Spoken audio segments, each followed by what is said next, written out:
All right. Let's drop us over into Discord and get this thing started. An entire session. I'm sorry. I don't think you're capable of high tone. Yeah, if you want to boot it up, Forge, go for it. Yep. We're all set. All right. Lily, you're here?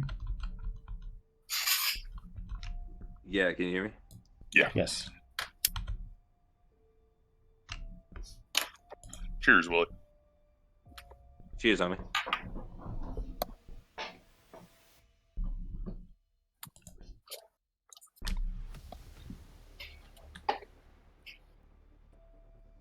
Alrighty.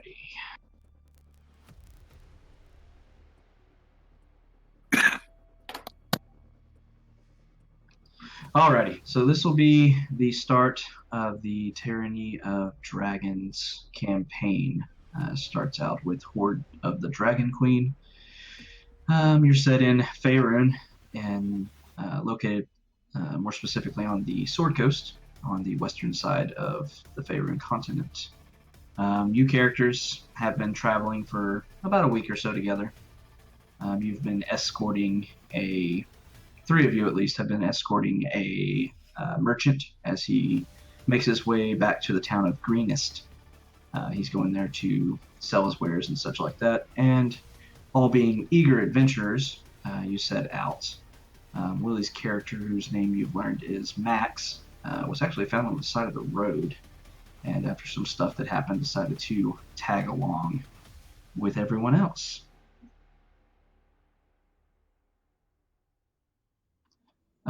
Starting with Damien, then Willie, then Forge, then Zorn. If you want to briefly go over who and what you're playing. I'm Steve. I'm a Dragonborn rogue.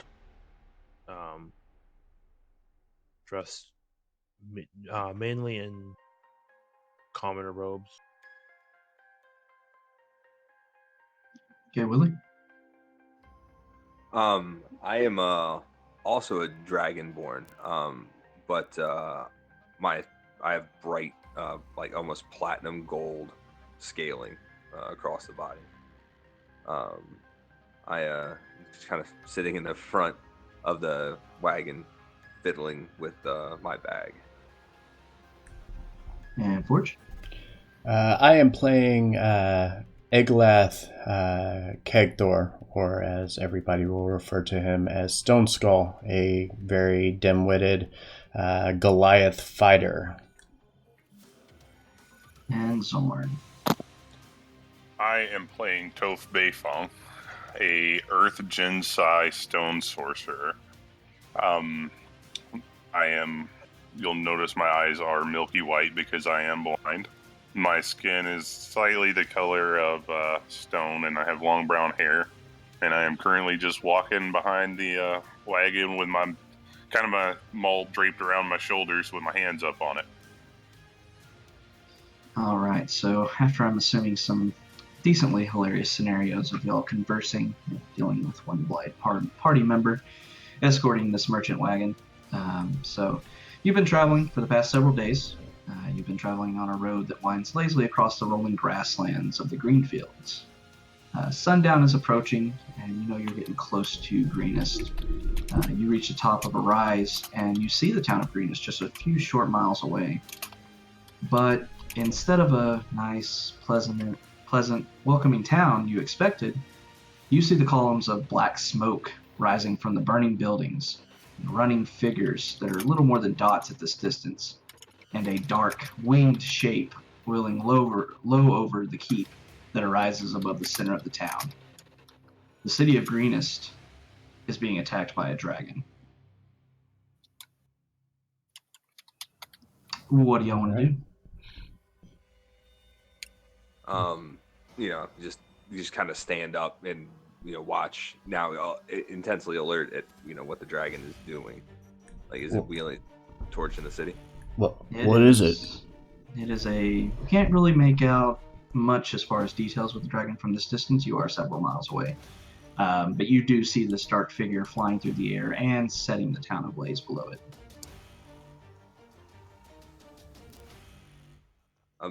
urge over to the merchant. Does he have a name? Berwin, that's his name. Look, Sir Berwin, to the city quickly. He kind of looks at you, and his face is pale, and he looks back at the city and says, "Maybe if someone was to go down and help, but I'm not made for that. I can wait for here for y'all, but I think we'll be fine getting there. I don't want to get any closer to danger." I'm just gonna pipe in. Help! What's wrong? What's going on? Something's on fire. There's a dragon. There's a dragon. Uh-oh. And from the distance, you hear a bestial roar from this dragon that echoes across the grasslands around you.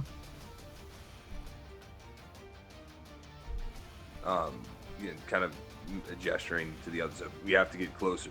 There might be people in need of our help. Right. Let's go. All right, so you're going to make your way down to the City of Greenest. Yeah, a good hustle. Yeah.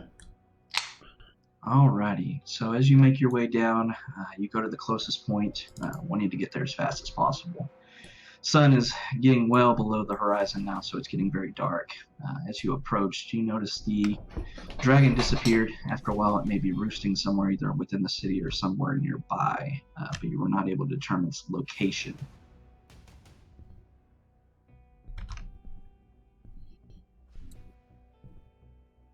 Do you think he's hiding? I don't know. I can't see him. Can you see? Can't see anything.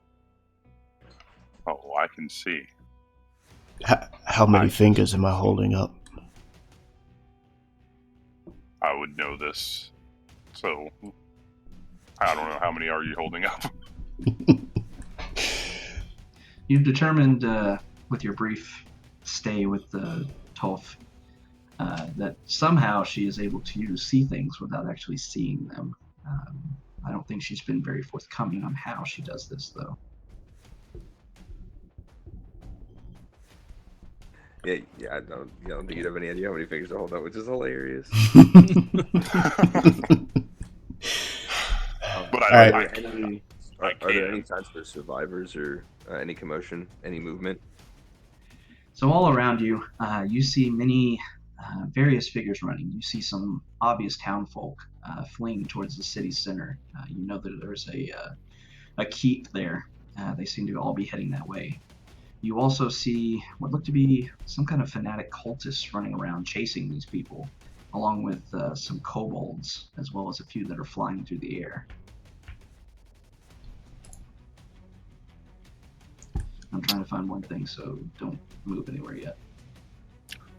Wait, you said flying kobolds? Mm-hmm.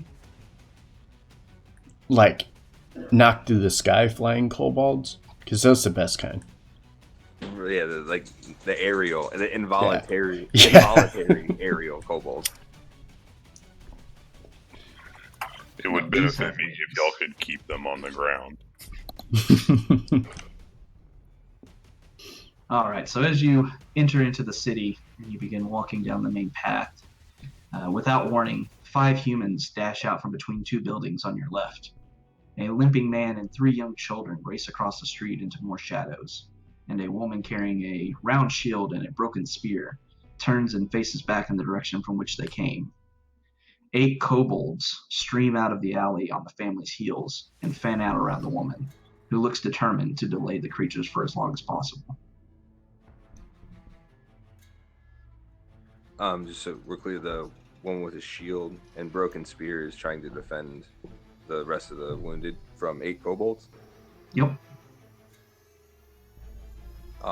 With that, I just let out kind of a snarl and leap forward in between the woman and the kobolds.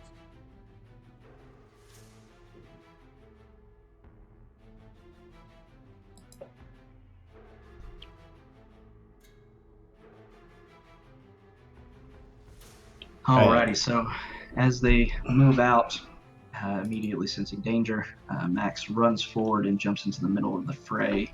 The kobolds who initially didn't recognize you as any kind of enemy are now fully alert of you and move forward to attack the party. I need you to roll for initiative, please. Let's get this party started.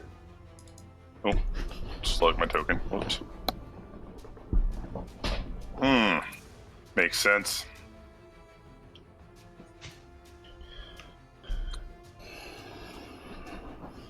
Oh, goodness.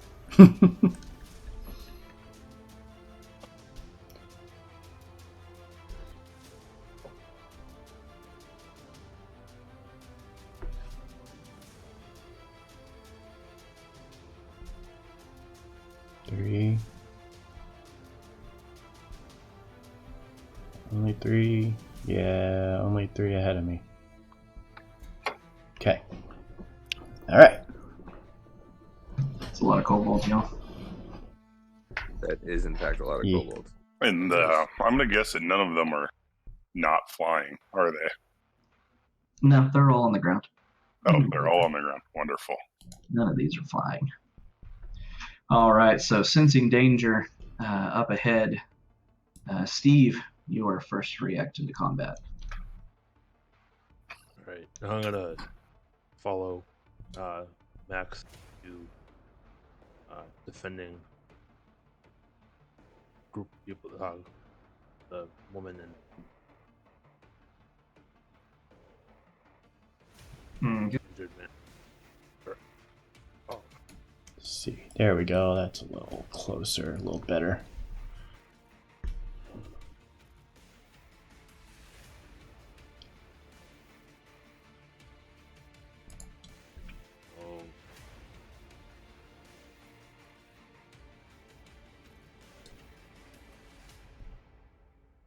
You are in front of them, and you do have an ally within 5 feet of one of them, so do your thing. He's also first to act. Mm-hmm. You unaware, sir. I believe he's going to make him pay for it.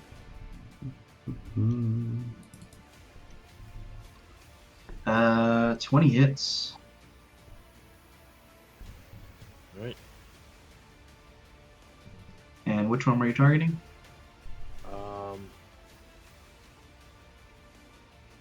That, unfortunate. Alright, so as you bring this rapier around, this unsuspecting kobold had immediately changed his gaze over to Max and did not see you move into the shadows next to him. And as you bring your rapier up, you stab it right through his throat, and he falls to the ground, bleeding profusely, and slowly kicks for a few seconds and then does not move any longer. Yeah, there's one.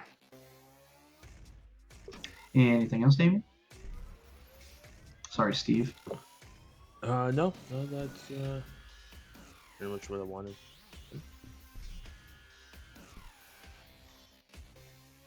Alright, that being said, this other kobold has noticed you coming up next to him, and he is going to attempt to hit you with a dagger.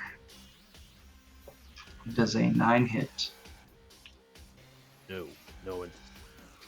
Alright, so as he brings this dagger around, you're able to nimbly kind of step aside from him, and the tip of it glances off your thick dragonborn hide. Doing no damage, of course.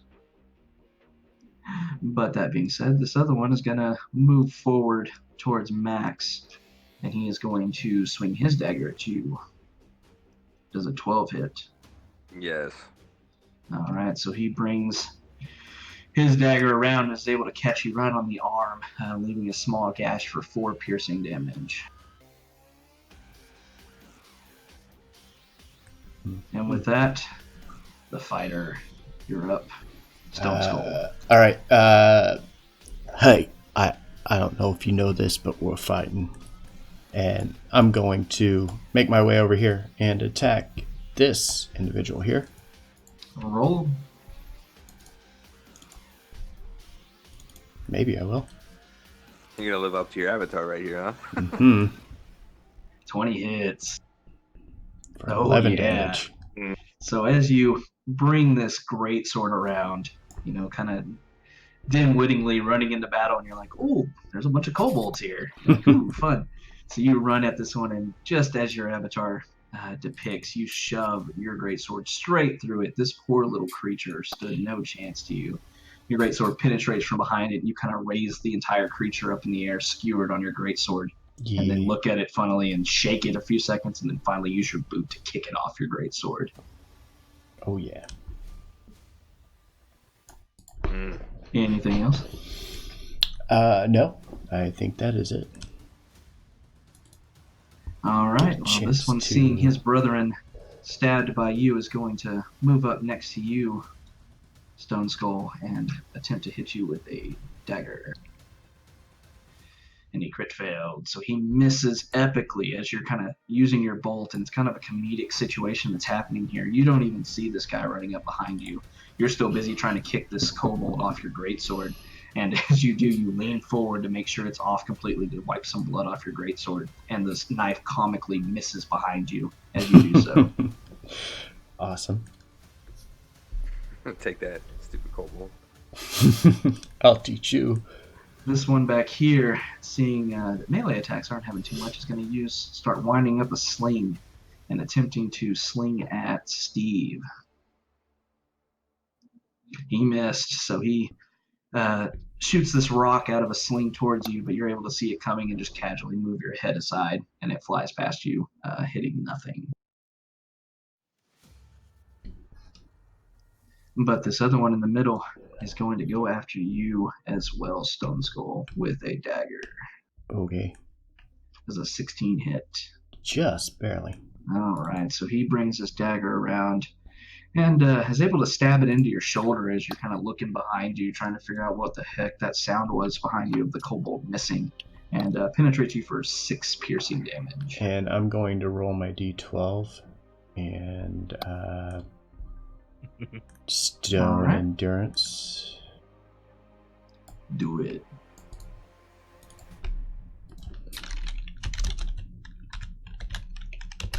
Plus, I don't remember my con mod. Hold on. 3. Yeah. Funny. Yeah, so you just, as this dagger penetrates into your skin, you kind of look down at it and you're like, "Hey, that hurt." And just flex your muscles. And as you do so, the knife protrudes back out, leaving not even a mark on your body. That being said, this other one in the back is going to bring a sling up and attempt to hit Max. And he misses once again, so it flies by your head, not even close to hitting you. Toph. I am actually going to move over here, and as I'm walking across, my skin's going to kind of look like it's hardening. The gray's going to get deeper, and there's going to be kind of a shine to it. And that's going to be from... Oh, I don't know why that's... There we go. That's going to end my turn. Alrighty.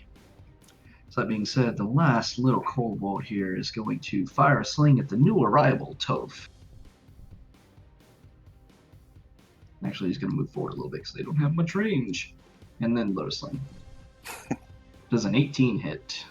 Yes. Alright, so this rock comes flying towards you, and at the very last possible second, your kind of intuition kicks in, and you try to dodge it, but it does scrape across your forehead a little bit for 4 bludgeoning damage.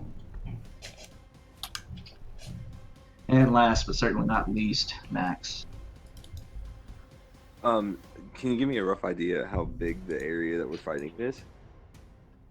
It's probably a good 60 feet or so, square.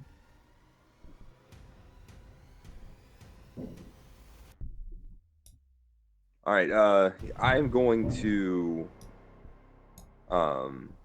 as I start moving forward, I unsheath a long sword from my hip, and as I start making my way, walking towards this bit of combat here, I look over at oh Stone Skull. yeah, Stone. I can remember what the second part of it was. Sorry, comrade. That's right. Look over at Stone Skull and give a sharp whistle. But it echoes louder than it should in the area. As I give you 1 point of bardic inspiration. Awesome. And then it's a whistle is an effort to get his attention and then make eye contact with the two that are in front of him. And I step up and take a swing at the first one. 24 hits. Man, so I've got the damage on here. That's the first one. The second one is for versatile. Okay, yeah, that's fine. But all right.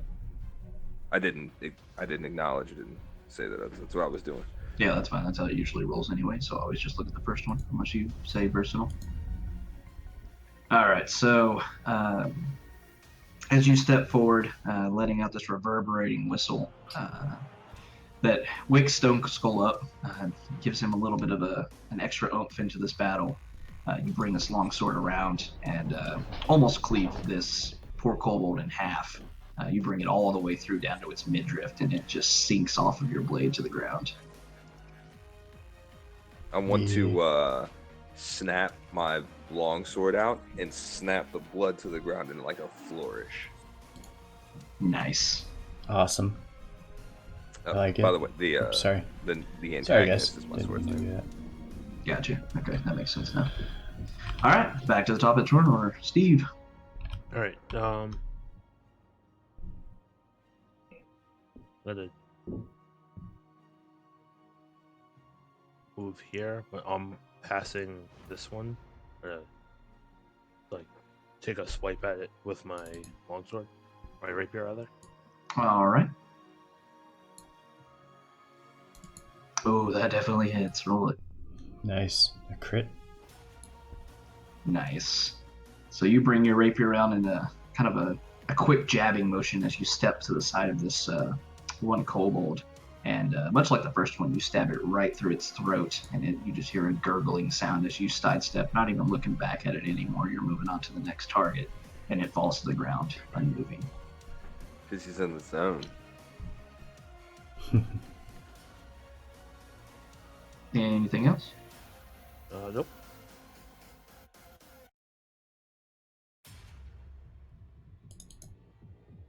Stone Skull, your turn. All right. He is immediately turning to this kobold with big smile on his face after seeing the sword just skewer the other one, and just go right ahead and swing at him as well. All right. 20 hits. Y'all have some badass rolls tonight. For a 13. So as you see Max cleave this one in two, you're kind of like, hey, I can do that. And you bring your greatsword around and just slice. Instead of slicing halfway through this kobold, you go clean through, and your blade impacts the ground very heavily. You put way too much strength into this, and this thing falls slowly in two pieces down to the ground. And then afterwards, I'm going to turn and look at Max with a big grin and do the same thing he did and flourish the sword and knock the blood off of it. But that elicits like a giant grin and like a growl of approval from me. And that'll be my turn. Alrighty. So as you're thinning the numbers very quickly out of these kobolds, this one in the back is going to take one last slingshot at Max in attempts to try to hurt him. It's a 10 hit. It does not. All right, so as you're both grinning at each other, you and Stone Skull, you just see this rock pass right in front of your face, and you look over and see this kobold kind of looking at you blankly as he just misses his attack.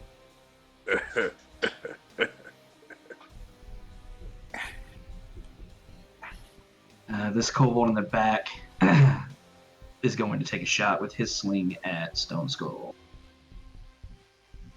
Ooh, he rolled a 20. All right. So this other one comes around right as you see this rock pass between you and Max here. You turn to face the one that threw it, but you're unable to see this other one winding up a shot as well, and it catches you right on the side of the head. It kind of knocks you senseless for a second or so, dealing 4 bludgeoning damage. Toph. I'm going to go down into kind of a crouching position, and I'm kind of doing a 360 as I'm going down. I'm dragging my hand over the dirt, and as I am, it's kind of forming into a hard shard and sharpening itself up. And as I come back up from the crouch, I am going to launch a earthen bolt at this one. 22 hits. Awesome. Nice. So as you complete your 360 motion of gathering the earth and bending it to your will, you're able to sling it off with just a quick motion of your hands, and it streams right past Steve here and goes up and, seemingly moving by some kind of other force, darts straight towards this thing's heart and pierces straight through it, and then dissipates. The earth falls apart after it pierces through this kobold, and it falls to the ground heavily to unmoving. Mm-hmm. I'm going to fist pump once I feel its body hit the earth. There you go. Max. Which one of those guys tried to hit me? One on the right. This gentleman over here. Yeah. Yeah. I'm assuming I can close that distance and attack him. Yeah, for flavor purposes, sure. He's within 30 feet of you, so. In fact, I'm going to smile at him as it slings past my head. Pull out a dagger from my waist and zip it at him. All right. I think I got that set as a melee attack. I'm just gonna roll. It'll be a d20 plus your dex mod. Yeah.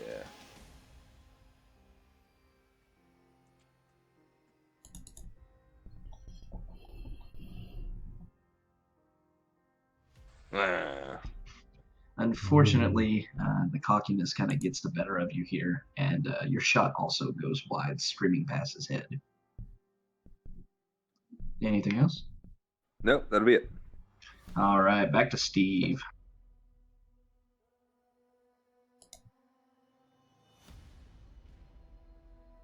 Steve. Steven? Alright, seeing off Max. the crazy Steven. The dog's named Steve can hear that. Seeing Max sling one of his daggers, I'm gonna also unsheath my mine. Aim it at. Aiming at the back left one? Yep. All right, roll it.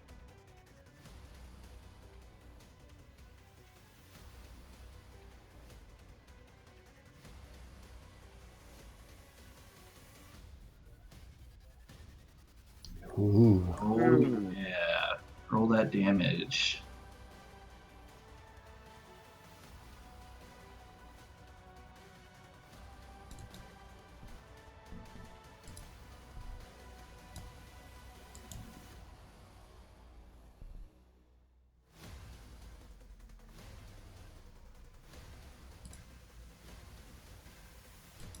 Just a D4 plus your strength.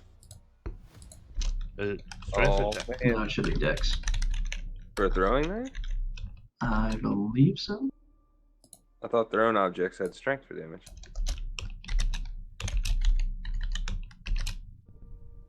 Like projectiles, don't do that. I mean, I don't know. That's also, I know that it is 3.5. I'm not sure it is in 5th. I believe it is strength. It's a finesse weapon, so it has the choice for the attack and damage roll to either use dex or strength. Oh, nice. I'm gonna go ahead and use Dex. All right, roll the d4 plus whatever. Okay, you're dead. Sweet. So that's going to kill it. So you bring this dagger. A lot of mimicking going around between the party right now. Anything you can do, I can do better, I guess. So you bring the dagger around and take a precise shot You hit this thing right in the heart, and the dagger sinks deep into it, and it gasps for a second, trying to reach up and grab the dagger, but you see its arms have just gotten lifeless at this point, and it falls to the ground, unmoving. With like a jovial laugh, I'm just gonna, in a positive way, be like, "Show off." Anything else? Nope. That's it for now. All right, there's one left, Stone Skull. There. Yep, and not to be outdone by the rest of these guys. Stone Skull's gonna look over and kind of laugh and reach down to his hip and grab a hand axe and launch it at the one in the back. All right. Practice. 12 to hit. 12 hits. For 10 damage. 10 damage. How'd you finish this last one off? Kind of mockingly looks over at the group and kind of, makes some faces like, yeah, I see what you're doing, and reaches over, and as he throws it, he just launches it and kind of turns and looks back over at the party, doesn't even watch the axe hit, and then just hears the body fall to the ground. Toph, you hear that very loudly for some reason. He can feel it reverberate. I just chuckle and go, whoa. So as the battle kind of wraps up, you've taken out the party that was chasing after these humans. You turn around to inspect them. You see that the female here, holding a broken spear and a small buckler, walks up to you and motions back that and tells you that her husband is gravely wounded from a previous skirmish in the city. She says that they were trying to get to the keep, but were cut off by this group of kobolds and had to run for their lives. She says everybody is heading back to the keep, trying to hold up their last defenses there. This seemingly small army of kobolds and cultists have invaded their town, and the rest of the town is trying to make it to the keep to rally their defenses and maybe for a counterattack. Immediately as she's mentioning this, take me to him, take me to your father. Is that what it was? I'm sorry. No, she's just going to the keep. I thought she said somebody was gravely wounded. Her husband behind her is gravely wounded. He's watching over the kids as best he can right now. Is he gravely wounded? He's, out of 2 out of 10, he looks like or 1 out of 10, he looks like a 2. Move over. She mentions that he's gravely wounded. Moving over to him and ask him if he could, stand and check his wounds. Actually, I'm just going to cast Cure Wounds on him. Okay.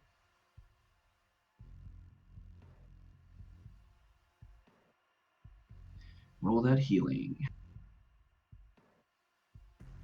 Oh, I gotta set it as a roll. Huh? I was gonna say it should be set in your attacks unless you don't have it checked yet.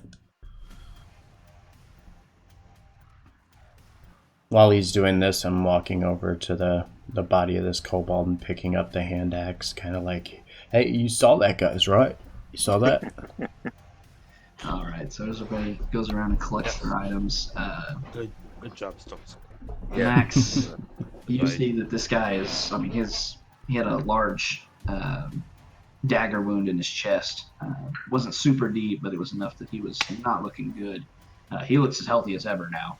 That was overkill what you just did for him. So he's looking good, and he turns around towards y'all, thanking you for healing him up, and reiterates that we should all head back to the keep.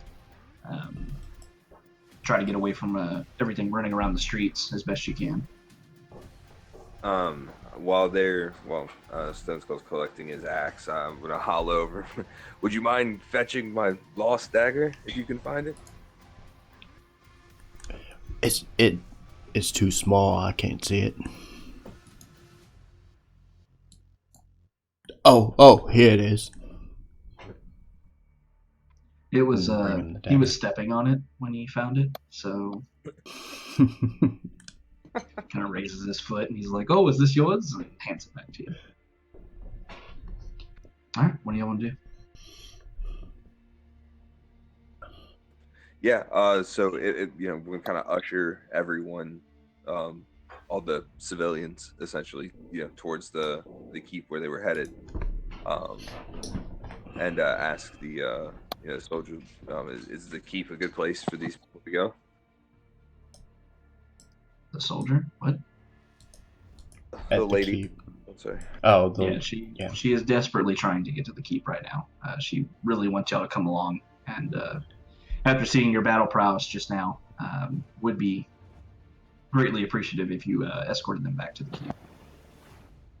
Okay. She points it off to the north. Is that the location here on the map? Yes, it is. Okay. Yep. All right.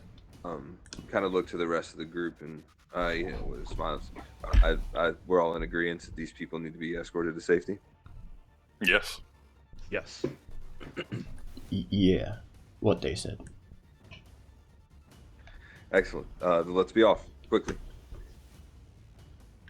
All right. So as you all move forward, you'll get to about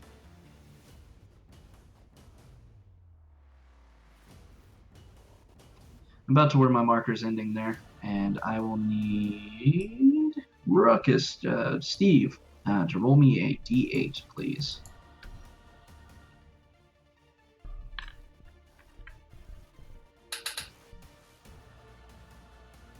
Good, right? All right. Good.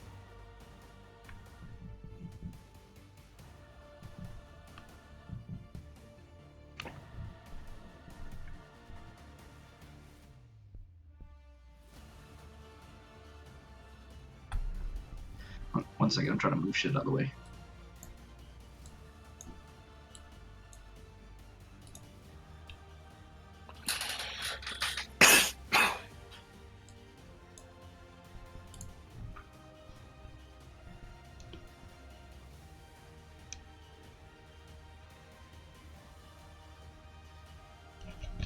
Let's see what you rolled for.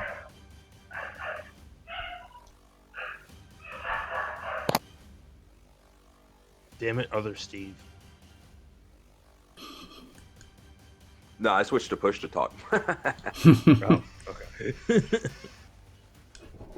That's why my conversation hasn't been so exactly organic. I'm eating.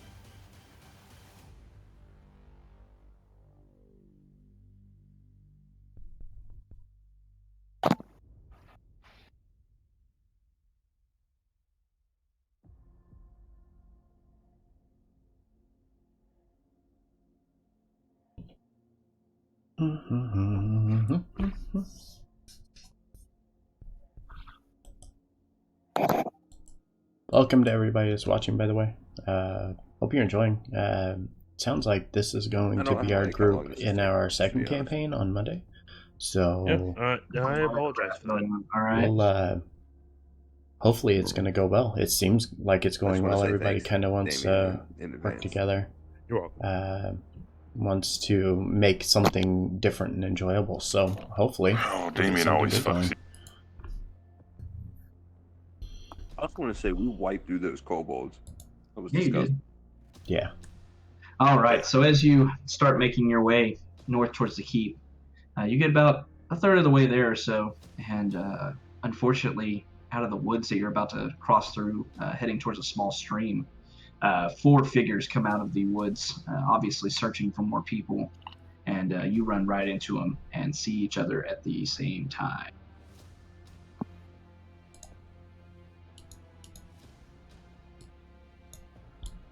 Roll for initiative, please.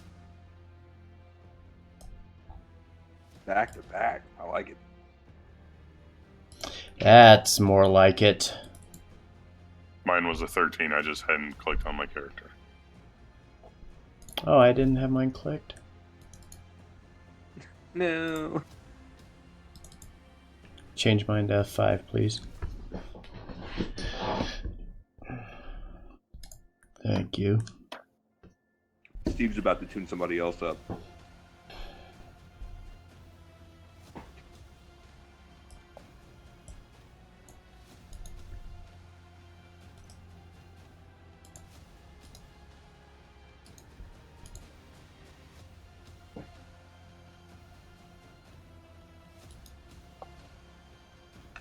I say, if I don't go first on 23.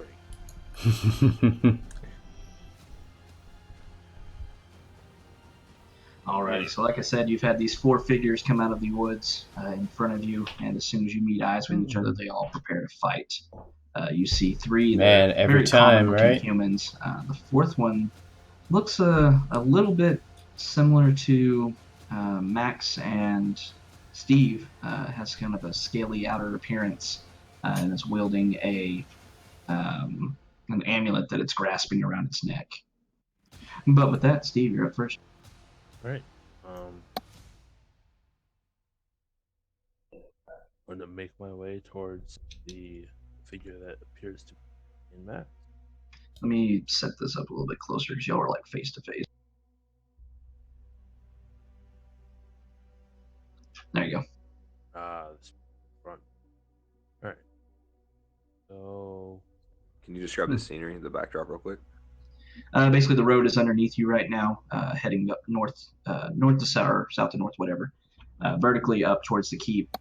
Further back behind this group that you've run into, there is a stream or a bridge crossing a small stream.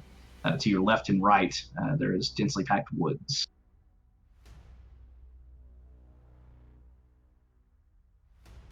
Thank you, sir. This guy. All right. Oh, as I approach him, I'm going to unsheath my rapier. Bring it swiftly across his throat. Or not. Unfortunately, a 9 does not hit. So as you bring your rapier around, once again, a kind of a thrusting motion, you find that the blade hits this somewhat thick chain shirt that this guy is wielding, along with his buckler and shield, and the blade kind of ricochets off of him. Anything else? For now, nope. All right, that being said, this one is very confident that his comrade will be able to take care of you, so he is going to heft one of the spears that he has in his hand and throw it towards Toph. Tough, no. Actually, he's going to take a few steps forward to do so. All right, now he's going to throw a spear at you. It's a 19 hit. Jesus, yeah. So he hurls the spear at you, and unfortunately, since it's flying through the air, you have no idea it's coming. And if his aim was just a little bit better, it probably would have done a lot of damage to you, but it catches you across the shoulder, dealing 3 piercing damage.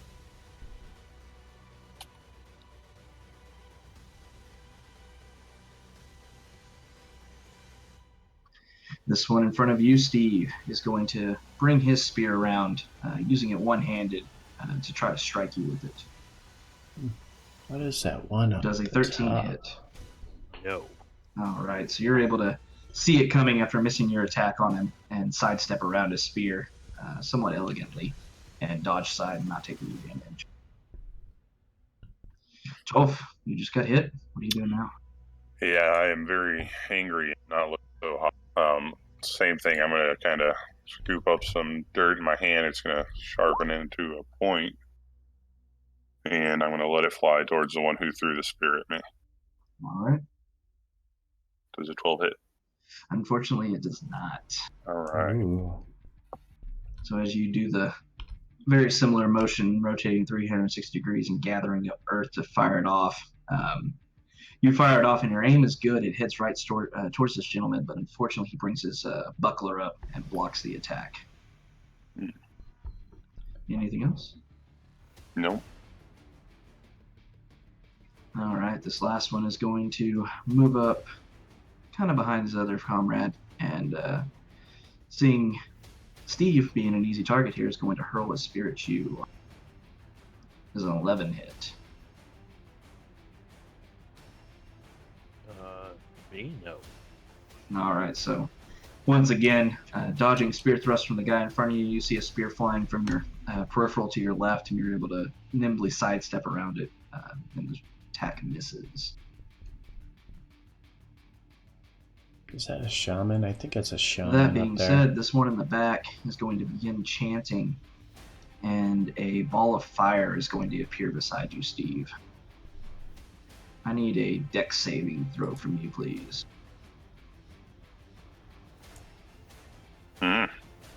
Nailed it. So as this ball of fire, you're just dodging attacks left and right. This ball of fire appears right next to you and it attempts to move towards you, but you're able to duck underneath it and it flies harmlessly past you. Max.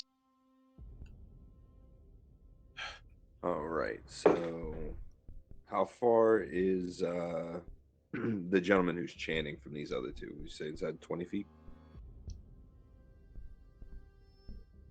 The distances should 10 be feet right. away. Yeah, distances are good on this map. Oh, nice. Awesome. So after seeing the 45 ball feet away from you appear, and seeing this, tying the chanting to the sudden appearance of a sentient ball of flame, semi-sentient ball of flame, I just turn over and point and just say, "Sleep." And cast. All right. What's the circumference on that? Or is it a square? I can't remember. What's he cast? Is he casting sleep? I think he's casting sleep. There we go. Yeah. I believe it's a sphere, 20-foot sphere. Yeah. 20 Creatures feet. within 20 feet of any point he chooses. Range of 90 feet, so he's well within the range of it. All right, so it's also going to maybe affect Steve, but it will hit all three of the baddies, or all four of the baddies, rather. So give me the 5d8, please. Ooh. So this guy falls asleep.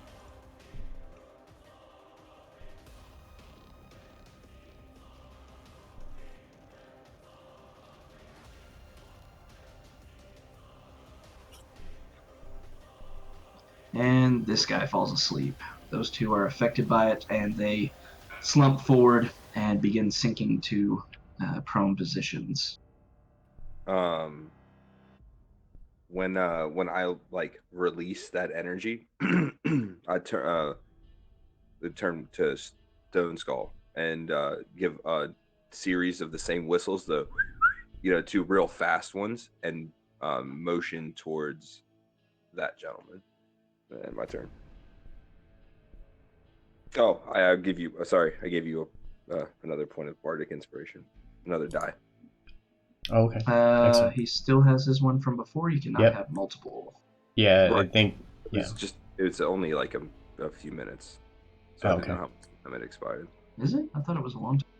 It's 10 minutes, which I didn't think. Basically 10 minutes to me is when combat's over. It's done. Nah, you were moving fast after that combat, and you started sprinting towards. Yeah, we were trying to get them back there as quick as possible. Yeah, he's still got it. Well then, I would it. like to change that if that's possible. Yeah, do it. Yeah. Basically use this mirror the same motion, but instead of turning to Stone Skull, I'll turn to Toph and gesture to the one that threw the spear at him. Toph does not see what you're gesturing, but does feel inspired right now. Oh, blind, right? All right. That being said, Stone Skull, you are up. All right. Kind of seeing everything going on and feeling a bit left out, he's going to charge to this gentleman here and going to try to impale him with the greatsword. Do it. 18 to hit. Hits. For 8 slashing. All right. Anything else? No, that will be his turn. All right. So as you bring this greatsword around, this dude tries to raise a shield up and catches part of your blade, but unfortunately for him, it bypasses through the shield. This heavy blade just collapses onto his side, and he grunts in severe pain. You broke some ribs with this. He is not looking good, but he is still standing. Okay. All right. That being said, Steve. All right. I'm gonna make my way to this one. Okay. Trying to get behind him, and in my pass, I'm gonna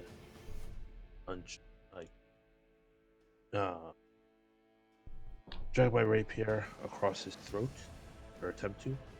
All right. So Yeah. unfortunately, a 7 Missed does again. not hit. Oh, That's because you're question. trying to slice with a rapier. Yeah, rapiers are kind of pointy steel. So as you try to, Stab. you think you're holding a knife for some reason, and as you bring the blade across his neck, he kind of looks down at it, frightened at first, but unfortunately, it does no damage to him.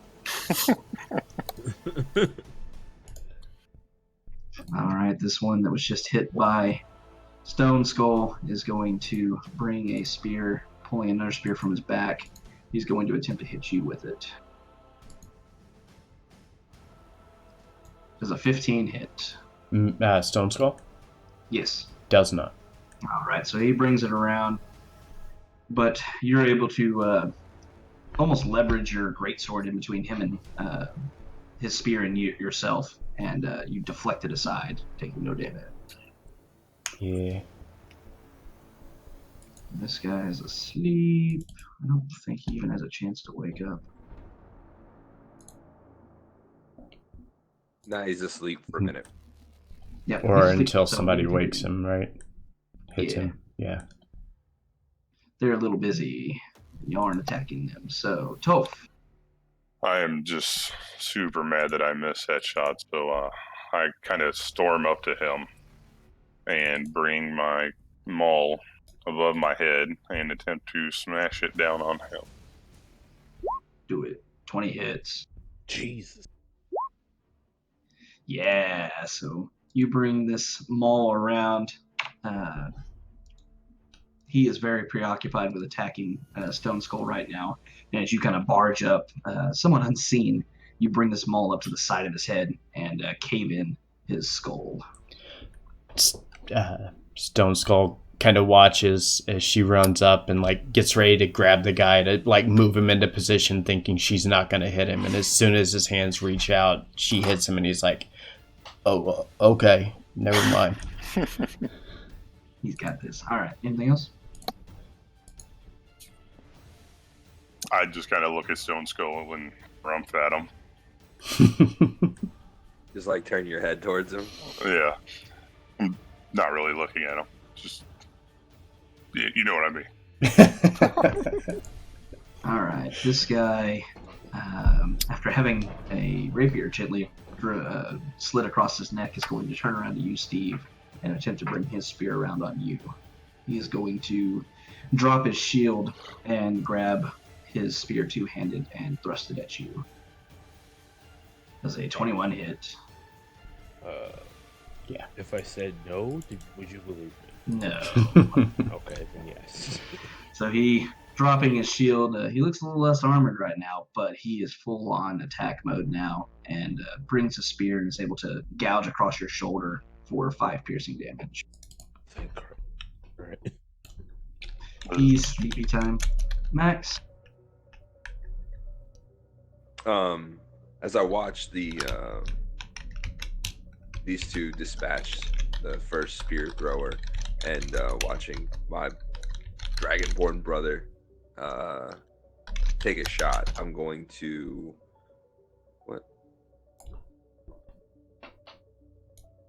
Get it. I'm going to move up and flourish my longsword and bring it down on his exposed side. As he's going with a spear, he's two-handed, so I'm basically trying to go right down his back. All right, roll it. With 2 hands. 2 hands, first of all. Let's go. Oh, yeah. Mm-hmm. The antagonist, I like it. Mm-hmm. Oh, yeah. All right. So as you walk up, grabbing your longsword with both hands. This guy's completely distracted. He's just got eyes just for Steve right now. You bring the sword down right across his spine with both hands and drag it Can I down. reverse grip and just drive it straight down? Oh yeah, and just go straight through him, and you kill him. Oh, with that, I look up at Damon. What's your character's Max? name? Steve. Steve. That's right. It's Steve. But Steve, You're are Max. you He's all right?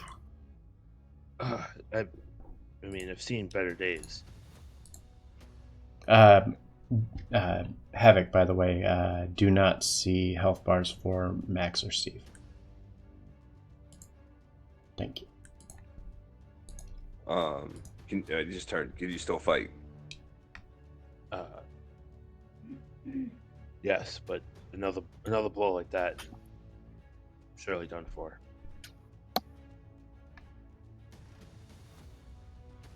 Turn back to Stone Skull and gesture over. Help me bind these two. Oh, I don't want to be tied up. The two laying on the ground here. I'll start moving up to the. How am I gonna bind them? I don't really have anything. It looks like a shaman.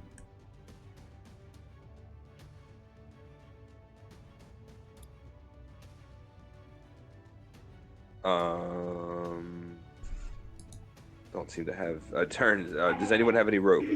Yeah. I have rope. Good. Bring it here. All Walk right, with over that, and- Stone Skull, it's your turn. Move over to him, hand him the hempen rope that I have in my pack, and I'm going to assist in helping him subdue this one. All right, whoever's tying him up, I will need a sleight of hand check from you. And I will, Max, if you want to roll for that, and I will assist. Do it So with with advantage. Yeah, you also can use the bardic inspiration if you just want to roll it as a bonus. That's something else for the skill checks, the ability rolls or saving throws for that. Mm-hmm. It's just something to keep in mind. Havoc. Yep. You know, the way it resolves is kind of weird. Yeah, no, I got it. Y'all just gotta use it. So yeah, do you want to tie him up, or do you want me to? Because I can roll it if you want. I got it. Okay. All right. Okay. So you successfully take this hempen rope from Stone Skull, Max, and bind this scaly-looking creature with a pendant around its neck. Bind its arms and legs together. You're fairly certain it's not going to be able to break free from that. Steve, what are you doing? I'm gonna limp over to this one and use my hempen rope and bind him. All right, sleight of hand check. Do you want to use Bardic Inspiration? Wait, you don't have it, do you? Can I No, move it's over? Dolphin there. Can I move over to assist, seeing what he's doing? Mm-hmm. All right, so you were able to, much like the one to the north, bind his arms and legs together, and you're very certain he's not going to get out of that. All right, I'm also gonna search him to see what he has on.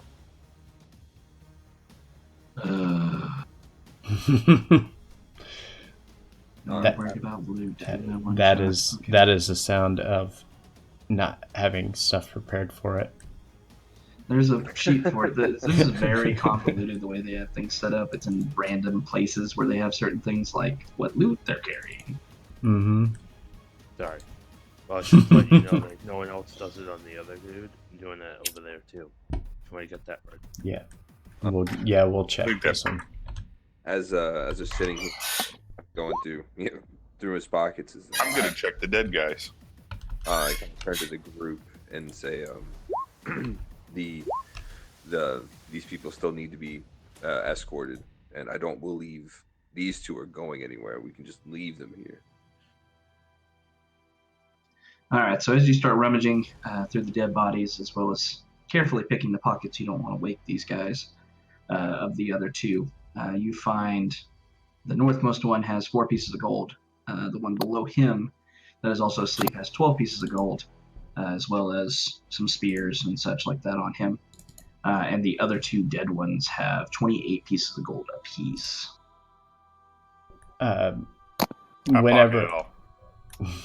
Whenever you get the chance, can you put the little notepad in for me?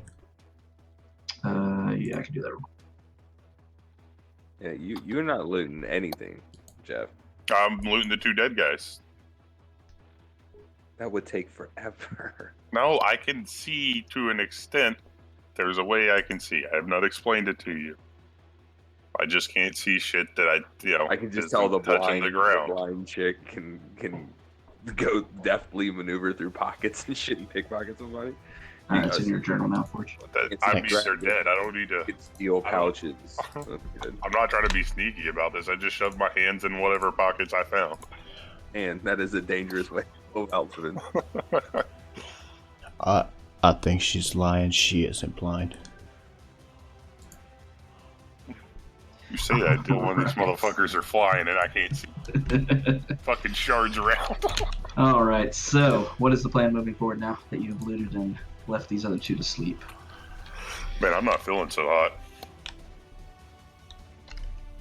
Well, first we must determine what we do with these 2 and gesture to the ones that are asleep. Do we just leave them here and carry on? Maybe move them off the beaten path. So I see you tie them to one. Get help right away. So you use that rope to tie them to trees. Why does this one look so different? No, kind of looking at closer inspection. You can't ask that in today's society. Just kind of crouch down and look down at the pendant at its neck. Give me a religion check.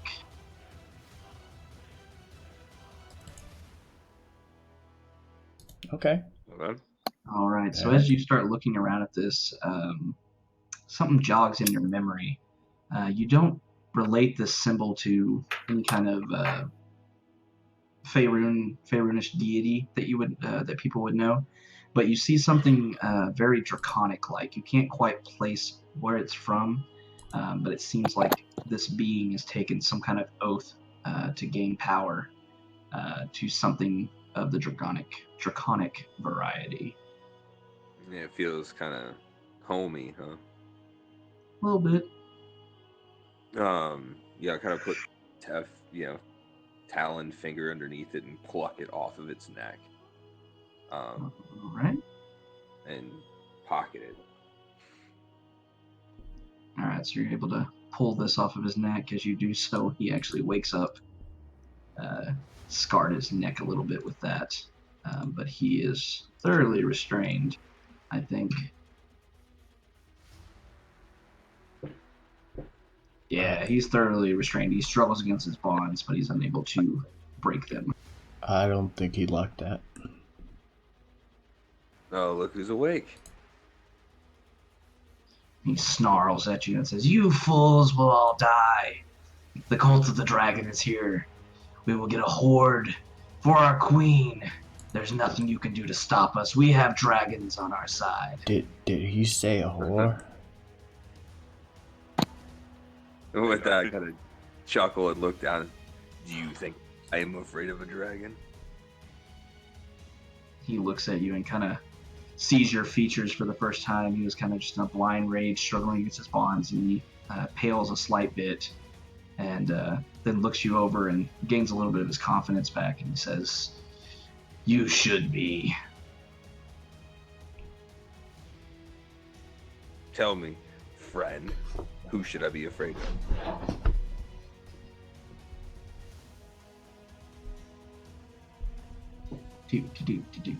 Where do my notes go?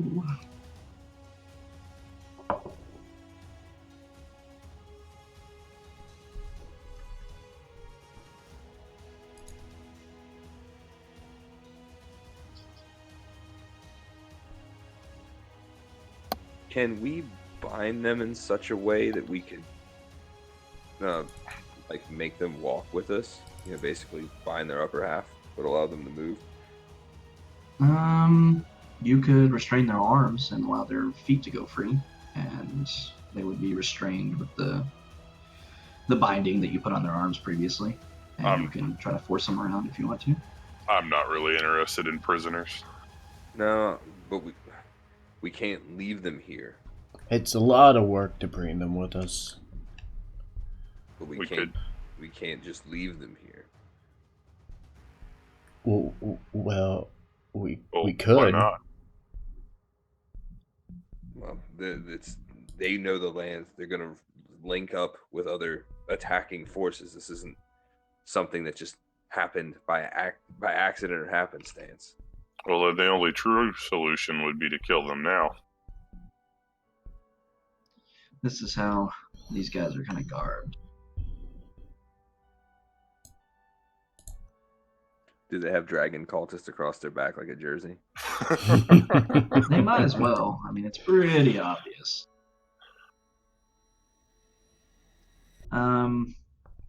Just for brevity's sake, there's really no point in taking prisoners right now. Fair enough. Can if you absolutely want to, but I don't think it's really necessary. All right, yeah. With that, I kind of put my foot right on his chest and really lean down, and say again, who is it here that I should be afraid of, little man? Give me an intimidation check. He's persuasion, or is that gonna be intimidation? Nah, it's gonna be intimidation. You're trying to scare this dude. Well, you're right. I am.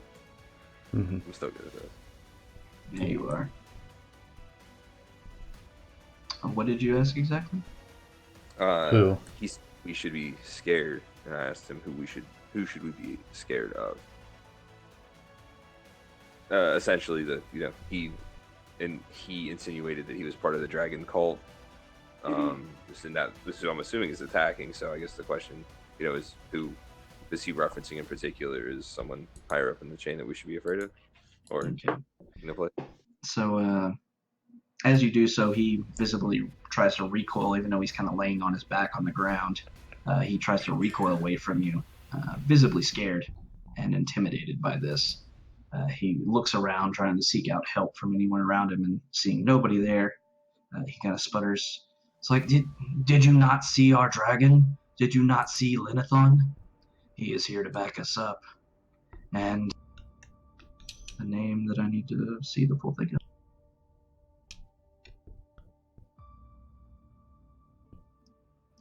And Lang Dedrosa is here leading our party. You cannot beat him. No one can. He's not an abomination like you. Can I get those in spelling? So I have for reference.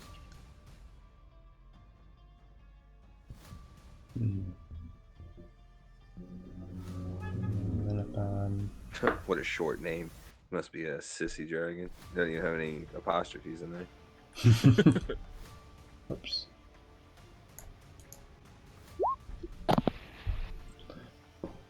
We just need one Dovahkiin.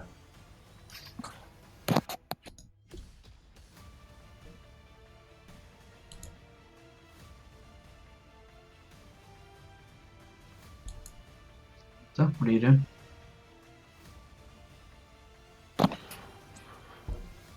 After he says that, let me think. I don't want to kill him. I can't. I step back. I can't turn. I can't bring myself. I can't kill him. Not while he's betrayed. So while he's pondering this, Stone Skull turns around and comes back to this one and just takes his great sword and just shoves it right through the back and starts to untie him after he dies. He did. He's dead. The villager, the female villager that you saw from before, walks up and says, I understand that you beat them and they won't come back and get us now. Can we please move on to the keep?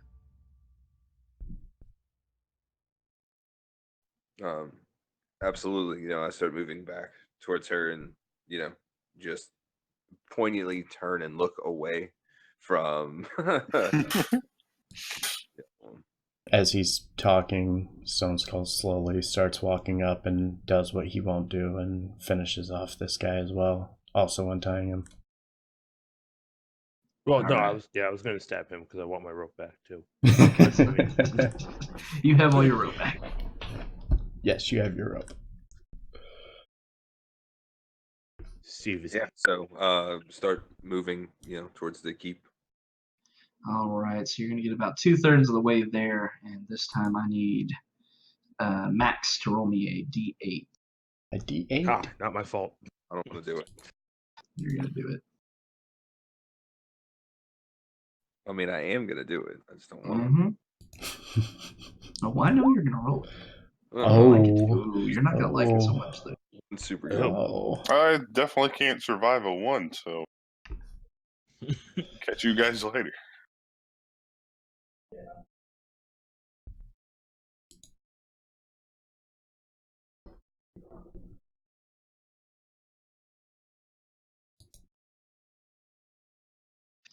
So as you start moving forward, northward once again, you're able to cross this stream, and you come up next to a couple houses. And right before you're able to turn right to head towards the keep, 6 kobolds run out, at first not noticing you around the house, but then 2 of them turn and look to their left and see you, and they all stop and move towards you.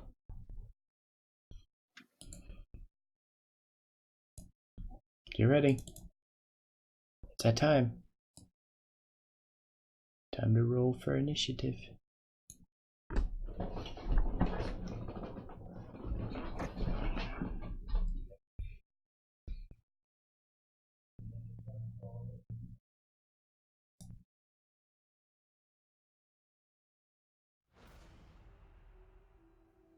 All right. And with that, roll for initiative again. All right. Welcome to endurance mode, ladies and gentlemen. God damn it. I like it. I didn't click on my fucking guy again. I had a 15.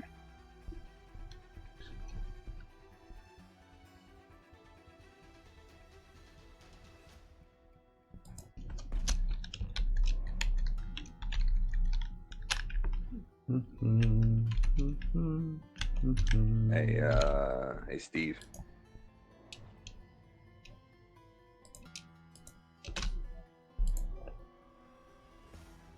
Yes.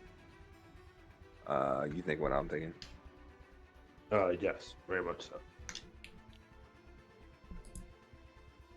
so. Alrighty. So these 6 kobolds come out, and they're kind of scattered with their array. They were running around looking for something. You see a couple of them are actually carrying large bags full of something. Could be loot or something along those lines. And they drop what they are and bring out their daggers and move towards Dead you. last. Dead last, guys. Look at that. So this one, instead of bringing out a dagger, is going to walk forward and start swinging. The sling is going to aim at Max. Does a 12 hit? It does. Oh dear. All right, so he brings it around, and a stone flies towards you, and as you round the corner, you're unable to dodge around it. It does 6 bludgeoning damage to you. Ouch.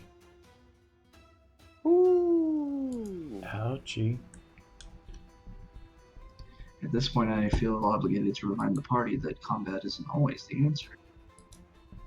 That being said, this other guy's going to bring his sling around and aim at Stone Head, or Stone Skull. Skull. Stone Does a 7 hit. I'm thinking a 7 doesn't hit, so he is going to fling the stone, and you're able to have your wits about you as you come around the corner of this house heading towards the keep to dodge around the side of it. And it flies by you he's harmlessly. going for it. He's That calling means it it's endurance Max's mode, turn. so we'll see. This should be fun.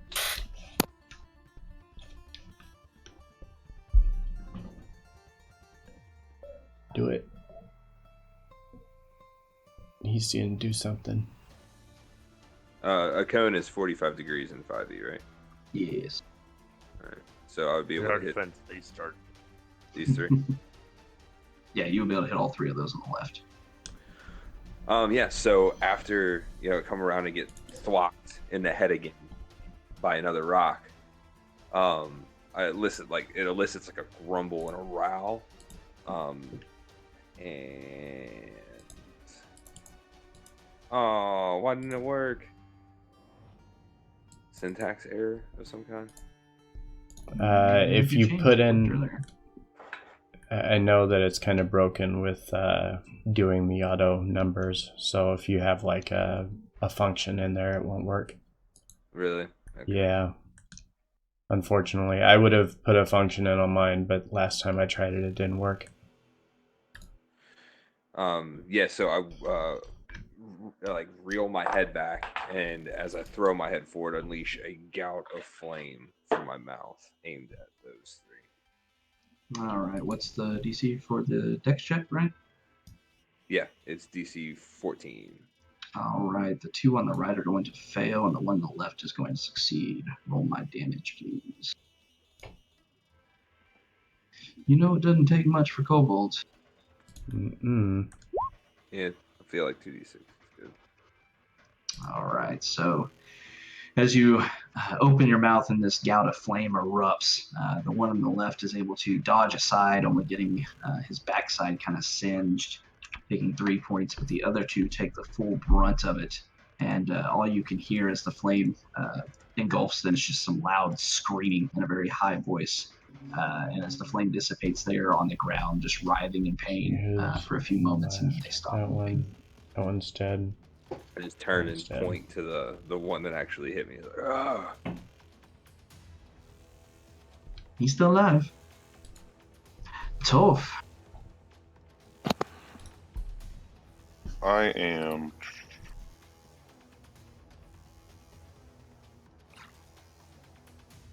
I'm actually going to take a step back.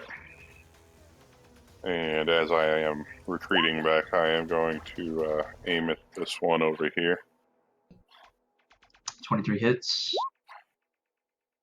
Oh, yeah. So as you do your somewhat trademark thing by this point of the campaign, for the session at least, you unleash this bolt of earth gathered from the ground at it, and it hits this kobold right in the face. And you see it stunned for half a second as the rock shatters on its face, and then it falls over, blood oozing from its mouth.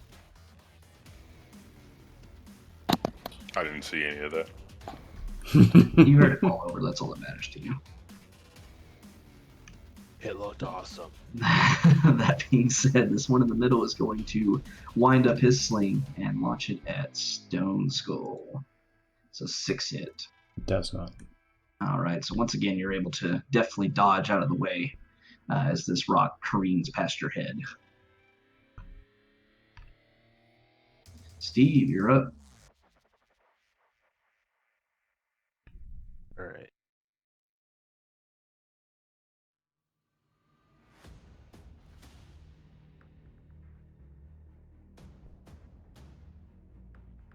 Move in front of Stonehead here.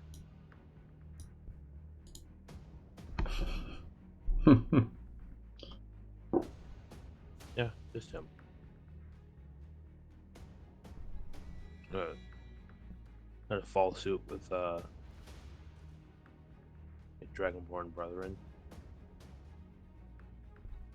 Like as I whip my head from right to left, and as I do, English gout of flame engulfing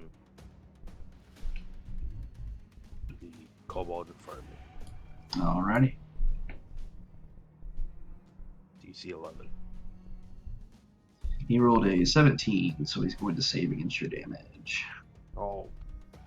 Roll a 2d6. No, yeah, half damage. He's still going to save either way. Okay. All right, so as you step forward and taking your head and mouth and this one's going out. side to side with it, trying to cover this kobold in fire, he's able to step backwards as the flame starts to consume him, only taking a little bit of the damage there. He's still standing fairly, but he's able to get out with, in this situation, minimal damage. Anything else? moment, no. All right, so this kobold in the back, seeing everyone throwing fire, is going to move forward up here, and at you, Steve, he is going to launch another rock. It's an 8 hit. No. All right, so much like Stone Skull back there behind you, you're able to dodge aside as the flame ends erupting from your mouth and dodge aside of it. Stone Skull. All right. Well, he's not going to be very happy because his buddy over here just got attacked and took a bunch of damage. So he's going to come up here, and he's going to attack this one here with the greatsword. Roll him. 25 hits. for 13. Nice. This one is dead.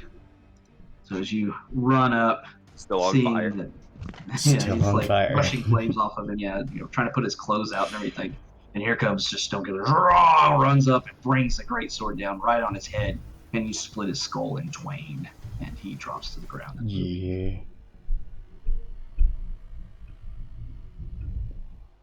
And that's my turn.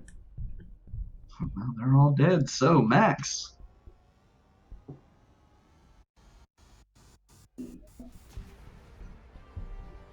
Planned that. Willie? I'm sorry, Steph was stepping out. Oh, okay. Watching Stone Skull clobber that one makes me elicits another smile. And I clap him on the back as I turn and move to attack this one. With a long sword in hand, I try it for a baseball swing right across the middle. One-handed or two? Two-handed. All right. Do the thing. 19 hits. Ooh. Oh, yeah. Oh, yeah. This baseball swing comes around, and the kobold trying to duck under your swing unfortunately lowers his neck right into the path of the blade, and you cleanly decapitate him. Excellent. Toph. Excellent. I am going to move up to this one and bring my maul down right on top of his head. No, I'm not. Unfortunately, a 9 is going to miss. Bardic. Swing. Yeah. Bardic Yep. Inspiration. Yep. Bardic. Let's see. This is next. D6. Is it a D6 or an 8? It's a D6, yeah. It's a 6 right now, yeah. And fortunately for you, you rolled just enough to hit him, so you bring them all down. Roll me damage. Yeah, plenty of damage. Much like the first one you killed with them all, you bring it down right on his head. You killed a human with that one before. You're able to bring it down on top of this kobold, and you hear the resonating sound of the skull crunching beneath your maul. Your maul, rather. It's a great sound. Crunchy. And they're all dead. I imagine when he hits him, because of the bardic inspiration, it makes like a melodic crunch somehow. Somehow this skull crunching leaves out you hear a whistling sound as the air inside of his skull begins to escape, and it sounds oddly familiar to what Max did earlier, so I can't really explain that. I like it. As soon as that one falls, I fall kind of to a knee and use my sword as balance. I don't know about you gentlemen, but I don't think I can continue on much more with this pace. I'm kind of bent over, just holding my hammer and breathing heavily. You do see the keep clearly to your east. It's only about 75 feet away. You feel like you might be able to get there. You don't see anything in the immediate area. Stone Skull kind of stretches a little bit. Oh, I'm fine. Let's go. And starts to lead the pack to keep pushing forward. This guy. I'm going to fall in line behind him. Glad he's on our side.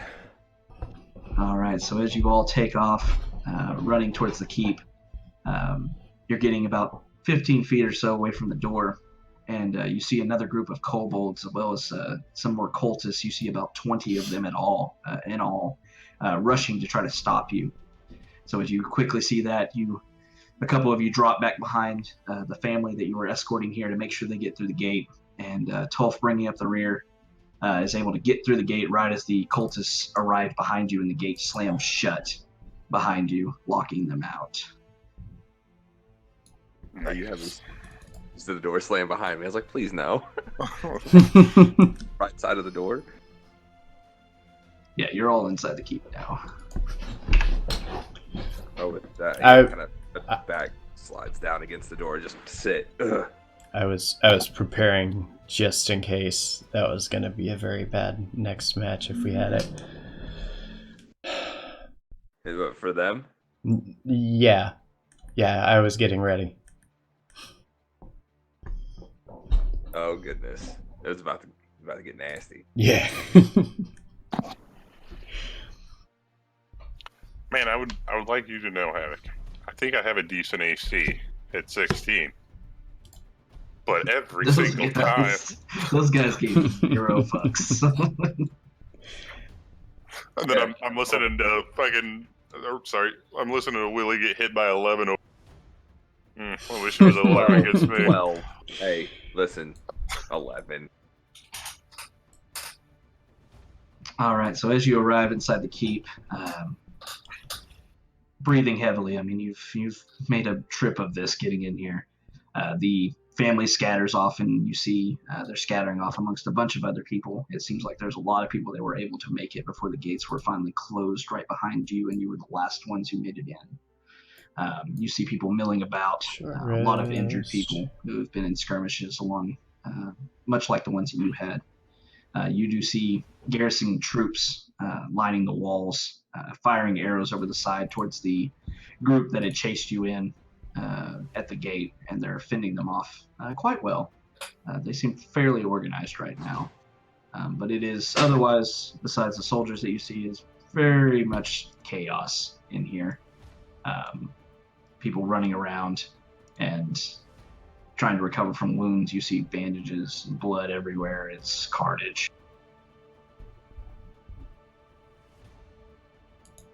Is there anyone directing the show, kind of trying to organize any chaos? There is. You see a man up on one of the walls to your south, walking back and forth, giving orders to people. He is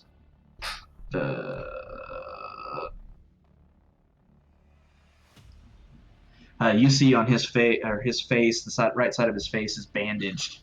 His right arm is hanging in a sling. He's wearing a light blue tunic, and as he turns towards you, showing his chest, you see what is clearly his own blood is draped across it. But that doesn't seem to be slowing him down at all. He is running around, taking care of people, making sure soldiers are on watch on the walls. He clearly seems to be the one in charge up here. I'm going to start making my way towards him, just kind of tending to my own wounds, one wounded soldier to another. And as you begin to slowly move towards him, feeling somewhat fatigued right now, you see his head swing towards you as the entire group, and point down to you and says, "You, I need to talk to you." And he heads down off the parapet and heads down towards you. He addresses the entire group with that. So as you're all kind of clustered around, licking your wounds, as it were, he walks up to address you. Says, "I was able to see you lead that family in from the wall. That was mighty fine work, mighty fine work. I don't know if my soldiers will be able to manage that. We could use people like you after you get some rest and recover as much as this night will allow. It seems like they've come in here for everything they can walk away with. The dragon, thankfully, has stopped its attack on the keep and the city at large, but we don't know when it's going to come back. But I could definitely use your assistance if you'd be willing to give it." Well, it's very big, so you probably hear it coming. He has a blank expression as he looks at you, and he begins to nod his head. Right. Those are wise words. I would definitely be able to hear it as it comes. You're a smart man. Oh, I thank you. With kind of a chuckle, like I look at Stone Skull with a kind of a smile. Yeah, way to go, buddy. And Tyranny's like, I don't think I caught your name. It's like, oh, I apologize. Everything's just so hectic right now. I'm the governor of Green Nest. My name is Tarball Nighthill. I run things day-to-day operations. I didn't see myself being a army manager tonight, but apparently that is in the cards, unfortunately. Is there anyone here to tend to your wounds, or perhaps tend to ours? He raises his good arm, his left arm up in the air, ignoring his right one. He says, I'm fine. There are people that far need need healing than me, yourselves included. We have healers over on the east side of the keep. Please go see them, and once you feel recovered, please come see me. I could use your help with a few things. I'm fine. Can I help now? I just kind of look his way and shake my head and start limping off to the east side.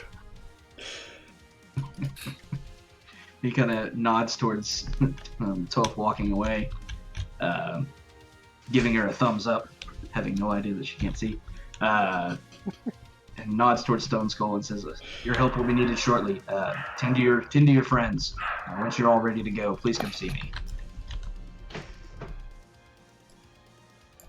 Yeah, with that, I clasp on the shoulders. We'll be back as soon as we can. Good. He takes back off towards the other wounded that are unable to move, and also addressing some soldiers. He's very busy right now.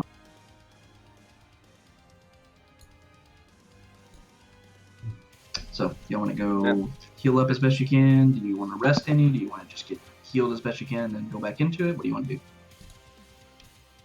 I definitely want to get healed. Yeah, I mean, I don't think waiting is a good idea. Yeah, I'm good after short rest, but they can take as much time as they need. No, I mean, yeah, I could agree to a short rest if we have healing aid. Basically, you see the equivalent of combat medics, people that are just bandaging wounds and things like that. They would have the equivalent mechanically to use a healer's kit on you, which would heal you up to max health. But unless you chose to wait about an hour or so to get a short rest in, wouldn't affect you otherwise.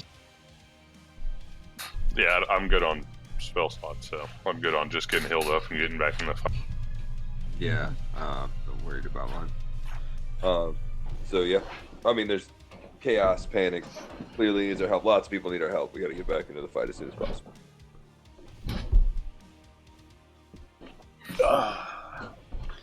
All right, so as you venture over, you're able to find two makeshift nurses who are clearly trying to rest off. They're wiping sweat from their brow. They're covered in human innards and blood and such. But as you walk forward, clearly brandishing some wounds, they grow a look of determination on their face, and they walk over and they begin bandaging all up.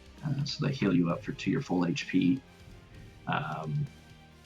Once again, the scene around you is still utter chaos. Everybody's trying to settle in. You do notice, as you're going around, looking around and such, you don't notice anybody at the gate any longer. And you notice that the archers that are stationed on the parapets on the walls are somewhat stagnant right now. They're eyes open for danger and such, but they don't seem to have anything to shoot at right now. Yeah, with that, kind of being unsettling, I'm going to start moving my way.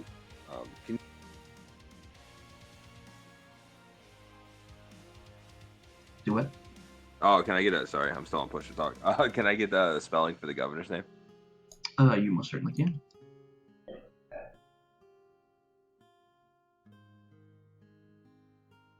Right. Governor Nighthill, first name is. Is he about, or is he present? You see him once again walking kind of on the stairs over here on the western side of the keep. Just start moving up, with the rest of the group. What is it? What's happened? He looks kind of confused and turns around to you with the, wiping sweat from his brow. Says, it doesn't make a lot of sense. They initially attacked the keep as we got people in. But it seems like now that everybody's here, or everybody that made it at the very least, it's obviously not the entire population of the town, they seem to be content. We see them in the distance looting houses and setting fire to some small haystacks and such. It seems like they're just here to loot, which once again baffles me a bit. It seems like these creatures were very content slaughtering our people in the beginning, but now they're not making any attempts to do so. So, I mean, if they're not pressing the attack, then now seems like the perfect time to counterattack. As you say that, he bears a wide grin. He says, "That's exactly what I wanted to hear from you." So you see there's a tunnel that was originally made with this keep. It leads from the basement level of it and leads outside down by the river. We're looking to see if there's anybody else out there that we can rescue.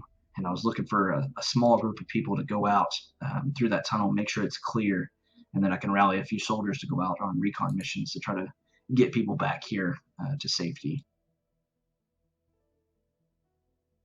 Sure, we'll clear the tunnel. But I again clasp his shoulder, big ham hand on his good shoulder, and said, it sounds like an adventure. I would love nothing more.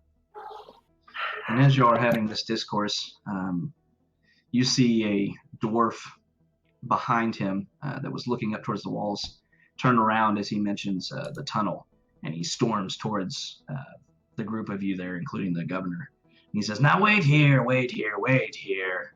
What makes you think they should go into the tunnel? What makes you think that they're good enough, huh, Governor?" No, wait. This is a dwarf? This is a dwarf. You notice on him he has very bright red hair. He's wearing a kind of a scarf, kind of a scarf around that hangs down across his chest that has a symbol on it that is very similar to the one that you saw on the gate as it closed. Very similar. I'm sorry, your voice kind of garbled up there, wasn't it? There was a symbol on the gate that you came through when you entered the keep. Okay. Kind of engraved on the doorway there. You notice he is wearing it on his, kind of a scarf or trying to think of what it would call, but an unraveled scarf essentially hanging down his front, and it has the same symbol on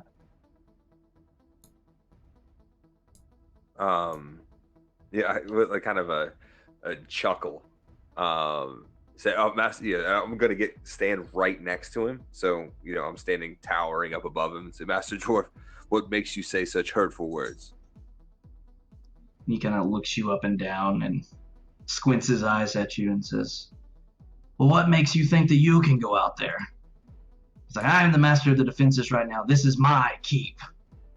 Why would I let somebody possibly compromise it by opening the tunnel?" Oh, I mean, I am bigger than you. He looks over at you, kind of glaring, and says, "Lad, everybody's bigger than me."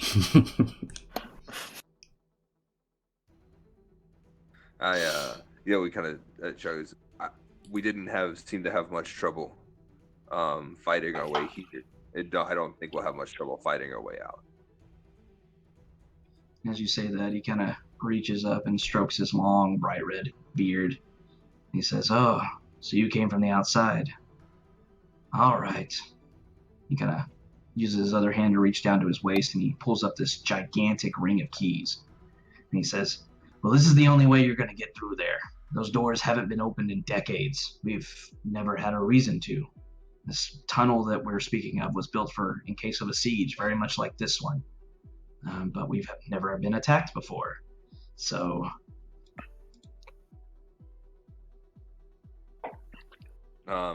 Kind of nod with understanding.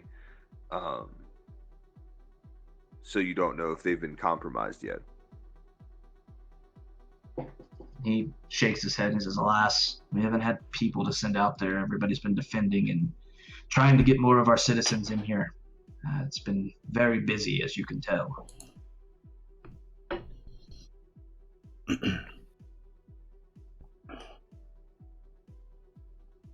So, what do you want to do? Sorry, I have to my dogs real quick. That actually works out well. Before y'all decide if you want to depart to the tunnel or not, or see if there's anything else you could help with, let's take a 5-minute break or so I can go refill water and such. We will do Okay. that. Okay. And I will be back momentarily.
Nobody started Fred boat while we were away.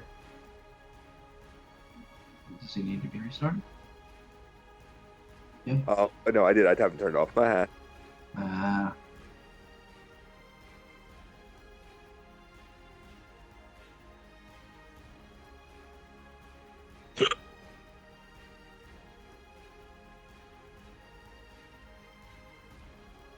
It's unfortunate because Fredboat has like just a kind of an annoying loudness. I can't get him quite turned down low enough. Yeah, I have to leave him on 2, and even then the audio fluctuates with whatever it's playing. I'm working on a solution. Ready. I think I'll figure that out tomorrow. I have an idea of what I want to do. Nice.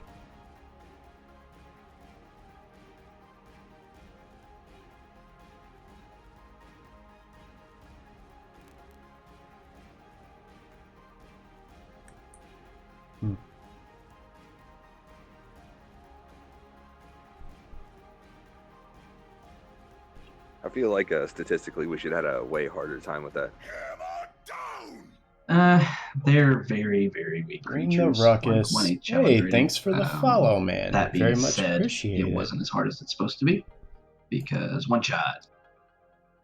Well, the initiative kind of doesn't help. I mean, when all of them get to go first. Yeah, and that was either it would have worked the same way whether I did it as group initiative like I was originally thinking, or the individual initiative as well.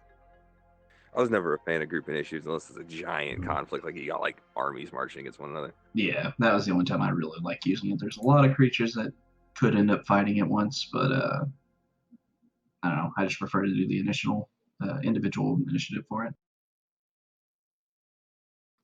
Zorn, Damien, neither one of y'all back? Yes. I'm also going to be muting because I remembered that I have extra food and I'm going to have stupid amounts of leftovers after Thursday. Share. I haven't eaten tonight. I ate leftover chili and it was delicious because it was rainy and shitty here today. I've also been drinking too, so I'm trying to not get drunk in the middle of the game.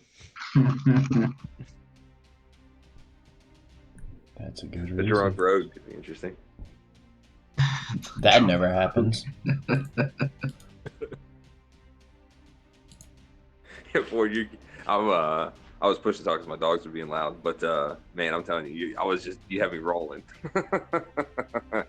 That's the character play is hilarious. Oh, who, me? Yeah. Oh, I'm just trying to make him like a comedic relief, and every once in a while he'll have like just a little nugget of wisdom. Right. I want to. I'm taking every opportunity to encourage that. It's so much fun for me to be able to play off of that. I want to embody that because that is playing Stone Neck. You could totally be doing that. Yeah, it's a fantastic character. I love it. When we do the real one, you need to play him. Yeah, I will. Yeah, ditto. Yeah, that's a blast. And fun story, I have the same exact hoodie headset that you have, but that one's not apparently working for me right now. Oh, yeah. I don't even use the mic anymore. I have what is it? The Samsung Meteor. I use that for my mic now, and that one I just use as a headset. It's a fantastic headset, though. Yeah, I mean, I got it when Best Buy was like, "Yeah, we'll match any price that we see." Like, well, Amazon has these for this price, so give me good headsets for cheap money, please. Yeah, absolutely. Alrighty, I think everybody's back. Just do one more mic check. Damien's here. Willie? Yep. Forge, you're here. Zorn? I'm here. I'm just scarfing down my dinner. Everybody's eating with me. I'm sad about it. Please don't penalize us for eating while you're hungry. Too late? Alright, so as you discourse with who you find come to turn out the dwarf is named Castellan Escovert the Red. He agrees to let you have the key to the. Is that the plan to go to the tunnel that was spoken of? Sorry, yes. Make your choices for y'all. Yes. We are going to the tunnel. All right, so he gives you the key to it. Still very kind of gruff and everything, but you kind of expect that from dwarves at this point. So you're able to head over to the tunnel, and you go down to the lower level of the keep. It's just mostly just a stairwell with a few corridors, what looks like barracks down here. But off to the side, you do see an iron gate with a lock on it, and brandishing the key, you're able to put it into the lock. And it's very rusted over, very difficult to turn, but eventually you are able to bring the key around and unlock the padlock to it, and the door is now opened. As we're going in the doors, I guess I don't know why they put it there on. Do what now? You're breaking up. As we're going into the tunnel, I'm just going to say I don't know why they put a child in charge of their arm. In charge of their armory. Stone No, their army. Stone Skull keeps walking, just thinking, trying to figure out what the hell he's talking about. I can't see. There was a half of a man giving us a key. We get about 50 or 60 more feet, and then suddenly Stone Skull starts laughing. Oh, I get it. Because he's a little guy. As we walk away, is it Escobar or Escobar? Escobar. Escobar. I just motion to Escobar into Governor Nighthill. I said we'll clear the tunnels and we'll report back.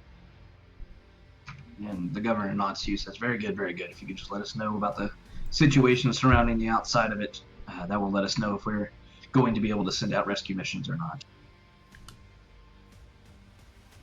Just kind of a smile and a nod. We'll be back. And, turn around. Who's got the keys, by the way? You do. I do. Yeah. All right. So with that, after unlocking it, I'll loop the key ring around my belt and motion forward and step through the threshold into the tunnels. All right. So as you venture into the tunnels, I'm assuming the entire group is going. Yes. Everybody's eating. So okay. Yeah. I'll speak for the group. All right. So as you venture in, you see this has not been well used by any stretch of the imagination. The disused tunnel is choked with webs, but you actually don't see anything else in there. Nothing of life or anything like that. It goes on for about 120 feet or so, kind of in a straight line from the southeast part of the keep down towards the small river that runs through the center of Greenest. Looks like it's about here. And we might be as you're trying to walking, here. yeah, let me move you all around a little bit.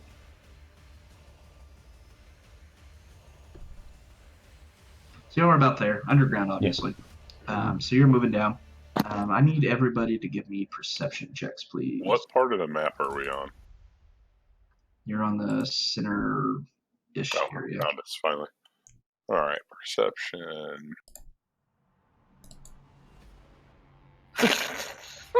Jesus. A -2. That's amazing. Oh, that's perfect. He has a 0 for perception. And his character's blind. Oh, that couldn't have been more perfect. That's fantastic. Oh my god, okay. Your perception check 0. You know what that reminds? The Robin Hood Men in Tights. What was the Blinken. You remember the blind squire dude? His name was Blinken. This is just Yeah. Blinken. Yeah. Blinken. You all right back there, Blinken? Oh my god, that was so good. Okay, here we go. Let's take a second to recover ourselves here. We're good. We're good. I'm not. It's Jesus, that was funny. That was fantastic. Okay, so with Max kind of leading the party here, he's kind of examining the tunnel as you progress. You are able to not only hear, but see the river in kind of the dusk light that's outside in front of you, flowing in front of the other end of this tunnel that is also locked by a gate. But as you're looking down towards the ground, you see what looks to be groups of rats that are between you and the gate.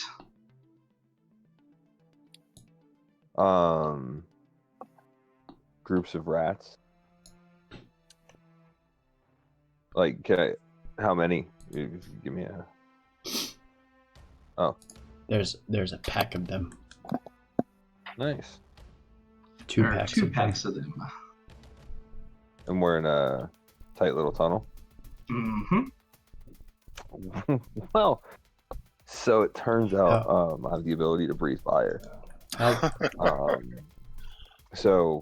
As I see them up above, I motion my hand to the back and kind of brace my hands against the side of the tunnel on either side and like rock myself forward as I unleash a gout of fire down the hallway. All right, you're about 50 feet from the exit, so they're about 10 feet in front of you, so you'll be able to hit the entirety of both groups. So, okay, roll me damage. What's the DC on that? 14. All right, so that's interesting. All right, so you're able to unleash this gout of fire, just almost completely filling the tunnel in front of you.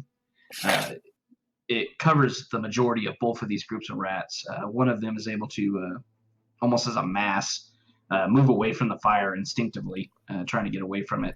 But the other one takes the full brunt of the fire, unable to move away from it. Sweet. You hear multiple rats dying. There's a good 50 or 60 of these things in here. But there are ones alive still. And with that, we are going to roll for initiative, please. Mm-hmm. how big is the tunnel we're in? It's about 10 terrible. feet wide. 10 feet wide, probably 8 feet tall. Okay. You can't even smell. Your perception's that bad. It's great out here. It's a well-built tunnel. All right, Steve. That's fine. You do you. Don't worry, you can go first. We'll let you. Thanks, guys. You sneak attack with a breath weapon? Wait, can you? No. Wait, got off to say, can you? No.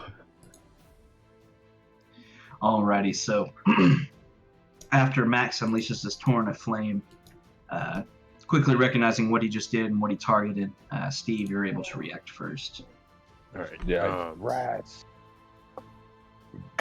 Excuse me. Oh, sorry, I'm not in the turn order. I have a 17. I keep forgetting you're moving our tokens, and I need to re-click every time. Alright, roll again. What'd you have, 17? Yeah, well, or you can just keep that 19. Nah. I mean, it's the same It position. wouldn't have changed anything. But still, nah. All right. So after Max unleashes his gout of flame, I will make my way to his side and follow suit. Alright. It's going to be that's flex of 11. Flex of 11, rather. The same one is going to fail, the other one is going to succeed. So roll me damage.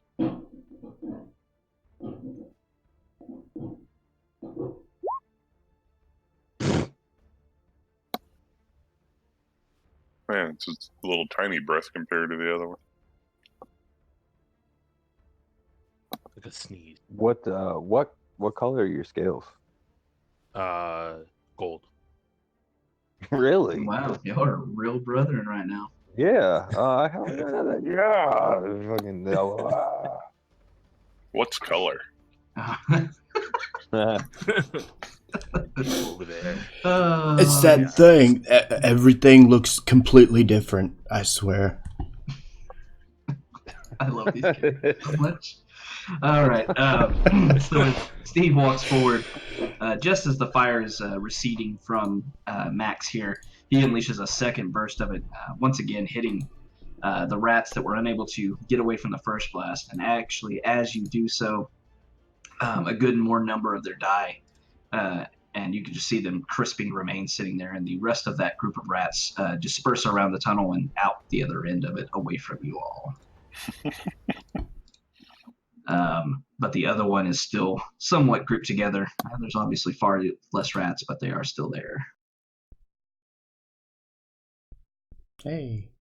And they're behind all Anything of us. else? Nope. All right, tough. I'm going to move up to the rats and just smash my hammer down into the center. Roll it. Rather. 18 hits. No, and you already rolled damage. Nice. So as you bring this maul around, you're able to sense the presence of all these rats. You aim towards the middle of them, and you can clearly feel through the reverberation through your maul, and hear as well the squishing of several rats underneath it as they die. And with that, the others flee in terror away from the group out the other edge. I just let out a small grin that no one else can see. Oh, on him scattering, I grabbed Steve and like grab like, that's it, brother. Yeah, just like a jab on the arm. All right, you have. I'm still not convinced that she's blind. Give me a perception check, Steve.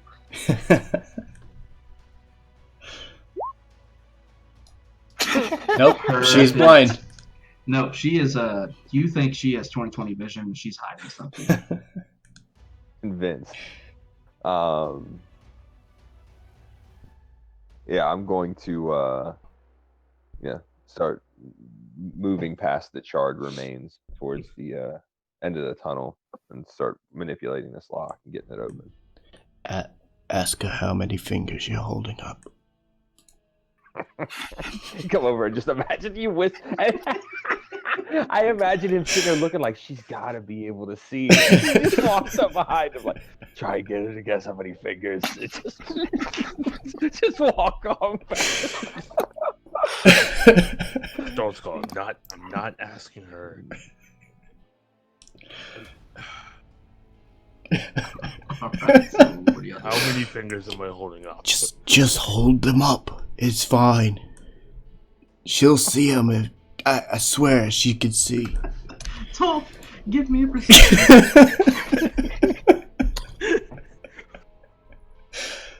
Oh. You're blind. No. I don't see shit.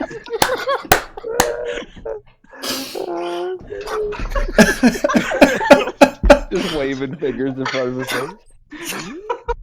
Oh god. Toph just stands there with a blank expression, looking not towards you. She's actually looking like 4 feet to your right. The sound kind of reverberated in such a way inside this tunnel that she thought you were standing over there and can't quite see you. So she's looking in the complete wrong direction. She says, "You're holding up 7." I step up behind Tolf and take her shoulders and orient her towards the end of the tunnel. Let's go. I just start walking forward with my head looking down. I look back at the other two and just shake my head. Oh shit! Oh, I love these characters so much. All right, so what are we doing now? Okay. When we get to the end of the tunnel, I'm gonna forcibly stop Tolf right before we get to the gate. Just like park her right there, and then go fiddle with the lock. All right, you're gonna fiddle with your fingers. You're gonna put a key in. No, with the keys. Yeah, well, I mean, the ring of keys. I assume. No, you just have the one key. He was not giving you. Oh, I thought he gave me the whole ring. Never mind. All right, cool. No.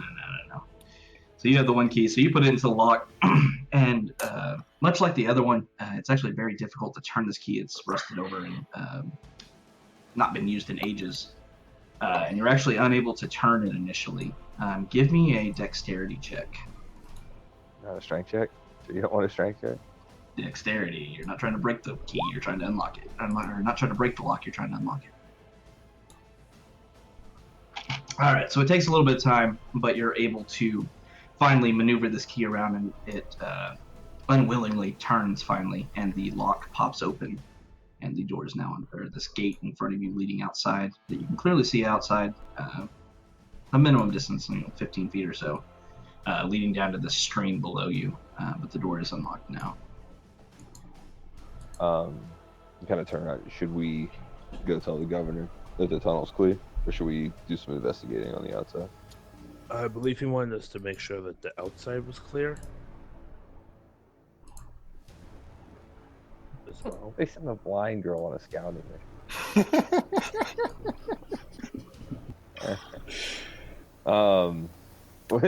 Yeah, I just, all right then, let's head out.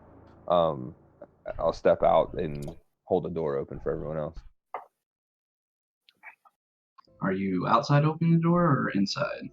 I'm inside opening the door. All right, what's marching Then orders going out first? I am. You're going to walk out first, outside? Yeah. All right. So as you're walking outside,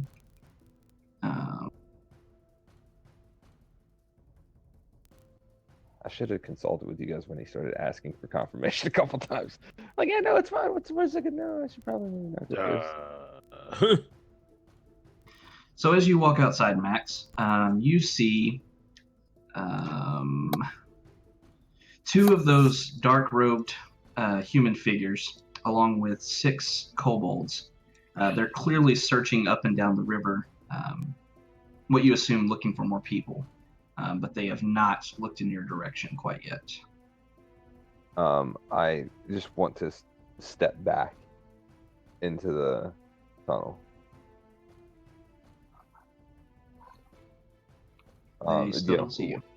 Okay, yeah, we step back and kind of mention there's a scouting party, 8 strong, up on the stream. Well, we have to clear the path so that we can save more people. Agreed. I just don't have anything to assist us in a fight with a large group. That'd take more time.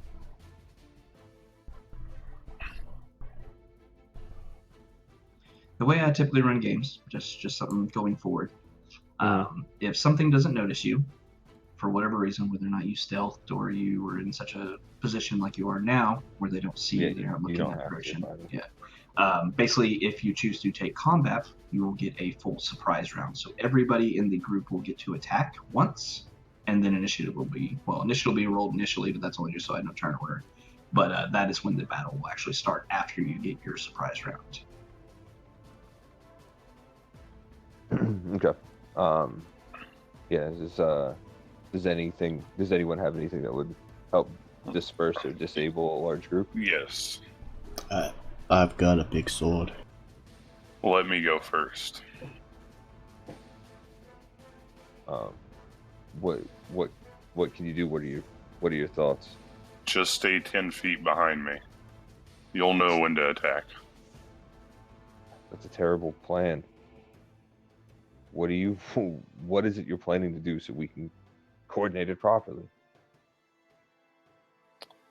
I'm going to move the earth.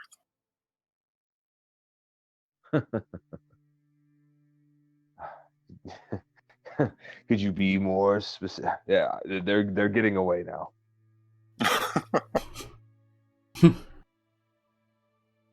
All right. Well, perhaps next time. Well, I'm gonna walk up to him. I haven't heard of this con yet.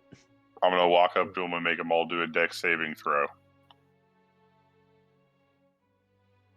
You can just kind of add a character. I just want you to, kind of tell me what you're planning on doing, and how we would assist you in doing that. I'm gonna go up there and cast Earth Tremor.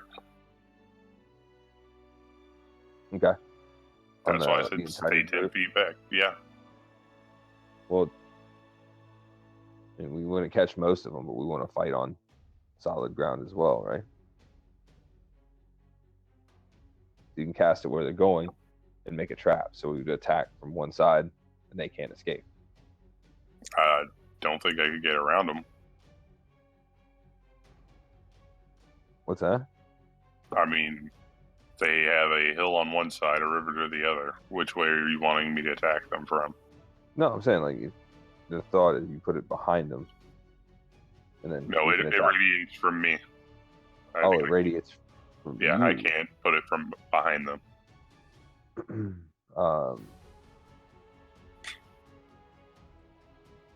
I just don't think that attacking that group, even with surprise, is the best idea. I'll follow your lead if you want to tip the odds in our favor. Does that earth shaking affect us? Only if you're close to me. Takes at least one. Oh, that's what kind of ground is it, Havoc? Can I tell that from? Based on your senses around you, you know that there's primarily dirt around you, some small stones and such mixed with it. Yeah, no, it's gonna fuck the ground up pretty bad. So it'll be difficult terrain, but for all of us. I just I don't think with you and putting you in the middle of a battle is a good idea. Well, you do notice that his skin is somewhat stone-like. Yeah. Or her skin, right? sorry. Her skin, yeah? Yeah, I'll be fine. Okay. Well, you'll lead the charge, and we'll follow up from your rear and fight forward. All right. Everybody roll initiative for me, please. And we'll get the turn order, and I will adjust since you have planned for Toph to go first.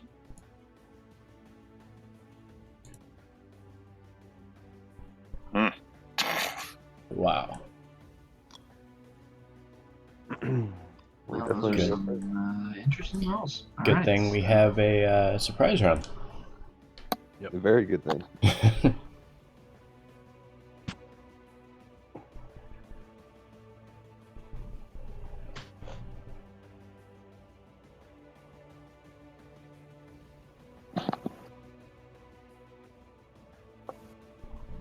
Phenomenal thing that we have a surprise. Ooh. Mm-hmm. All right. Can they stop it does with tell the me which one is 22s? first in the initiative. All right, look, we'll want to attack that one in the middle of the pack first, and that one on the other side. Things that Leave if the you guys- abuse when you will no longer have that. Shit. See the same guys with the pendants around their neck that was squealing at me earlier? These don't appear to have those pendants. They don't appear to be spellcasters, the same as that one. But they are wearing the fanatical clothing that you saw in the others. That being said, you have surprise, so Toph, you're first. I am actually going to take off running out of the tunnel. And as I round the corner and see them, I'm going to jump in the air and bring my maul down over my head and smash it into the ground right about here. Casting.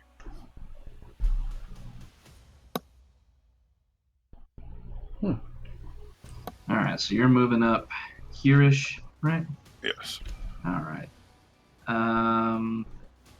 You won't be able to hit these back 3 kobolds, but I will say everything else will be hit by it. So that'll be 3 kobolds and 2 cultists need to make dex saves. What's the DC? Oh, my DC is... What's it supposed to be? Or let me go look it up real quick. Wisdom plus proficiency plus your spellcasting modifier. So 10 or rather. Wait, it's supposed to be my wisdom or my charisma? Your charisma, sorry. Yeah, okay. So you said wisdom plus what? It'll be That's 10, correct. 10 plus your proficiency bonus plus your spell. So 10 plus 2 plus whatever your modifier for charisma is. Alright, so 14. It's 14. So it's 14. 8, Okay. It's 8 plus 2. Sorry, yeah, you're right. Yeah. Wait, So 8 plus 2 plus 2? 8 Your for the charisma's a base 2. plus 2 for your proficiency modifier, and then your charisma bonus. Okay, so then 12. 12. Okay. Didn't matter, 2 of them crit failed it. So That's a little better, I all think. 3 kobolds are going to fail, and the 2 cultists are going to save. You guys still hear me okay over there? They take damage, right? And they're not And they're prone. not prone, so roll me 1d6. They're just And max swallows them the damage. fuck Nice. up. Well, it doesn't even matter. They're not prone because they're dead. All right. Well, I'm not even going to put it. So, as Toph runs around, leading the charge with her master plan here, somehow she's able to predict or see. The majority of the party is very convinced she is blind. Some of you still have your doubts. You're Nope. She's not blind. I don't believe it. Not for a second. I see her dress. She is clearly blind. So as you see her run around the corner, as you begin to follow, she runs around, deftly dodging out of the way of 2 of the kobolds, and then slams her maul down to the ground. And as she does so, you see a ripple explode, centering on the maul, exploding outward in a 10-foot radius, and the ground kind of buckles up into the air, and rocks fly into the air. The 3 kobolds to her left are thrown a good 10 feet into the air, and as they come down to jagged rocks and spikes made out of the earth, and all 3 of them don't move after landing.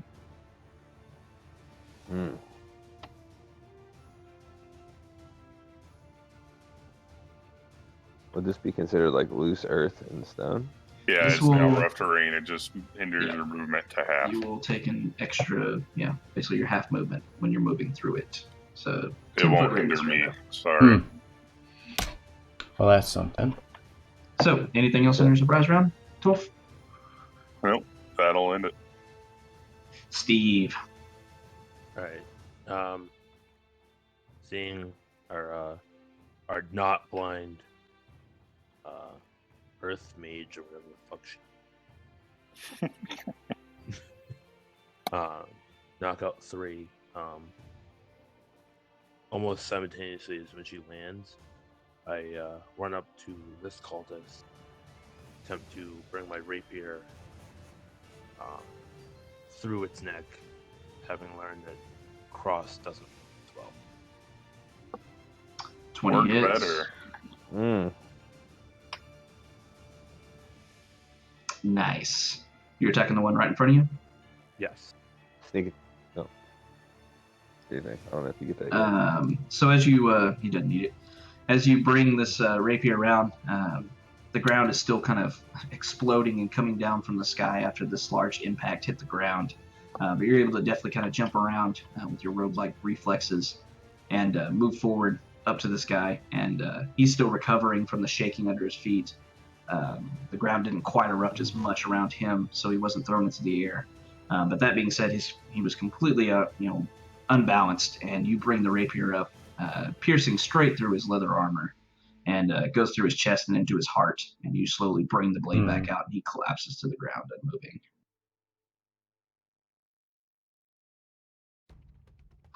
Max.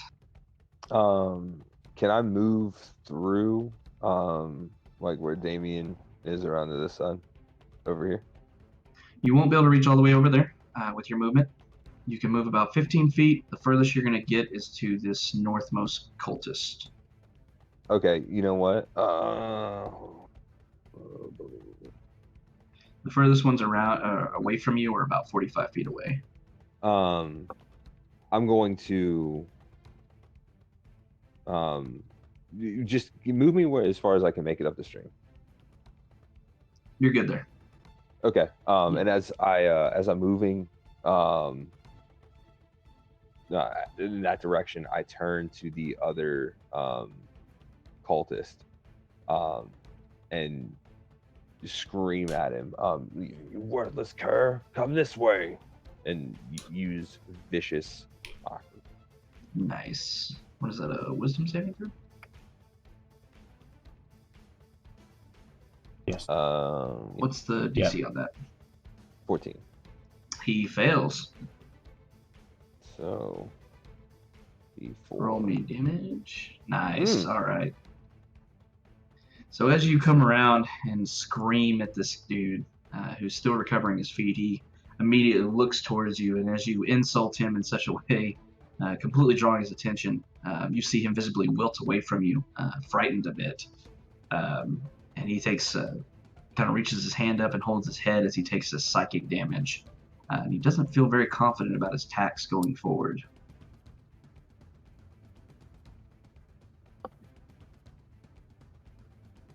Nice. So he will have disadvantage on his attacks.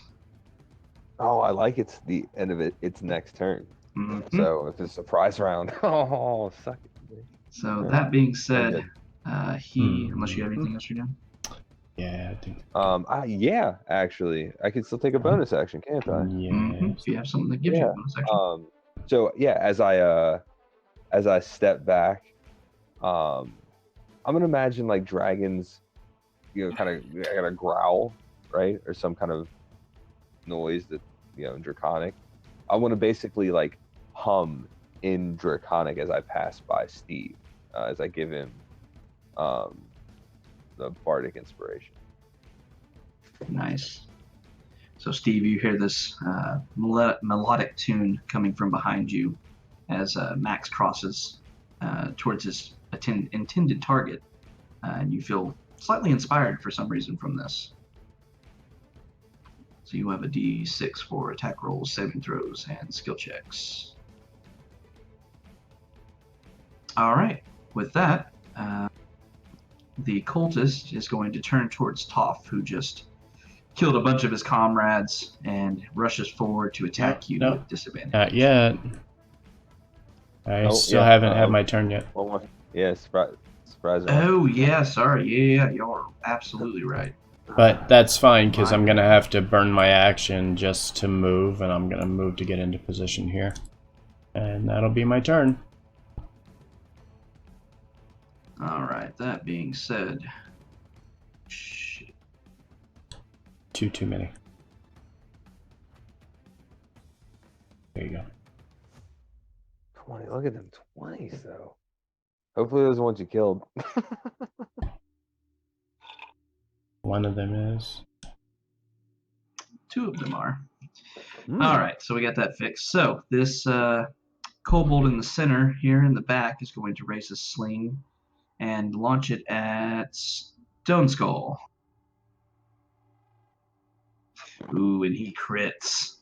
So he brings this around as you rush forward into the fray, kind of stepping your way through this rough terrain that Toph has created, and get ready to bear down on whatever you want. And unfortunately, as you're rushing forward, you catch a sling to the face for 6 damage. Okay.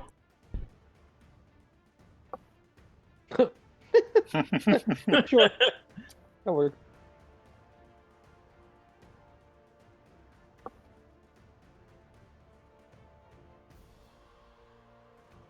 Alright, this other one is going to, unable to really reach anybody else since they're kind of far away, is also going to throw a slinged rock at you, Stone Skull.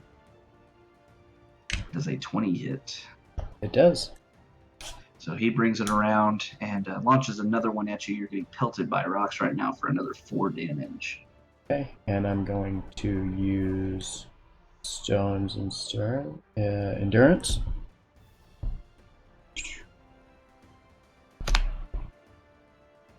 Nice. 6. So and how much damage was that? 4. Okay.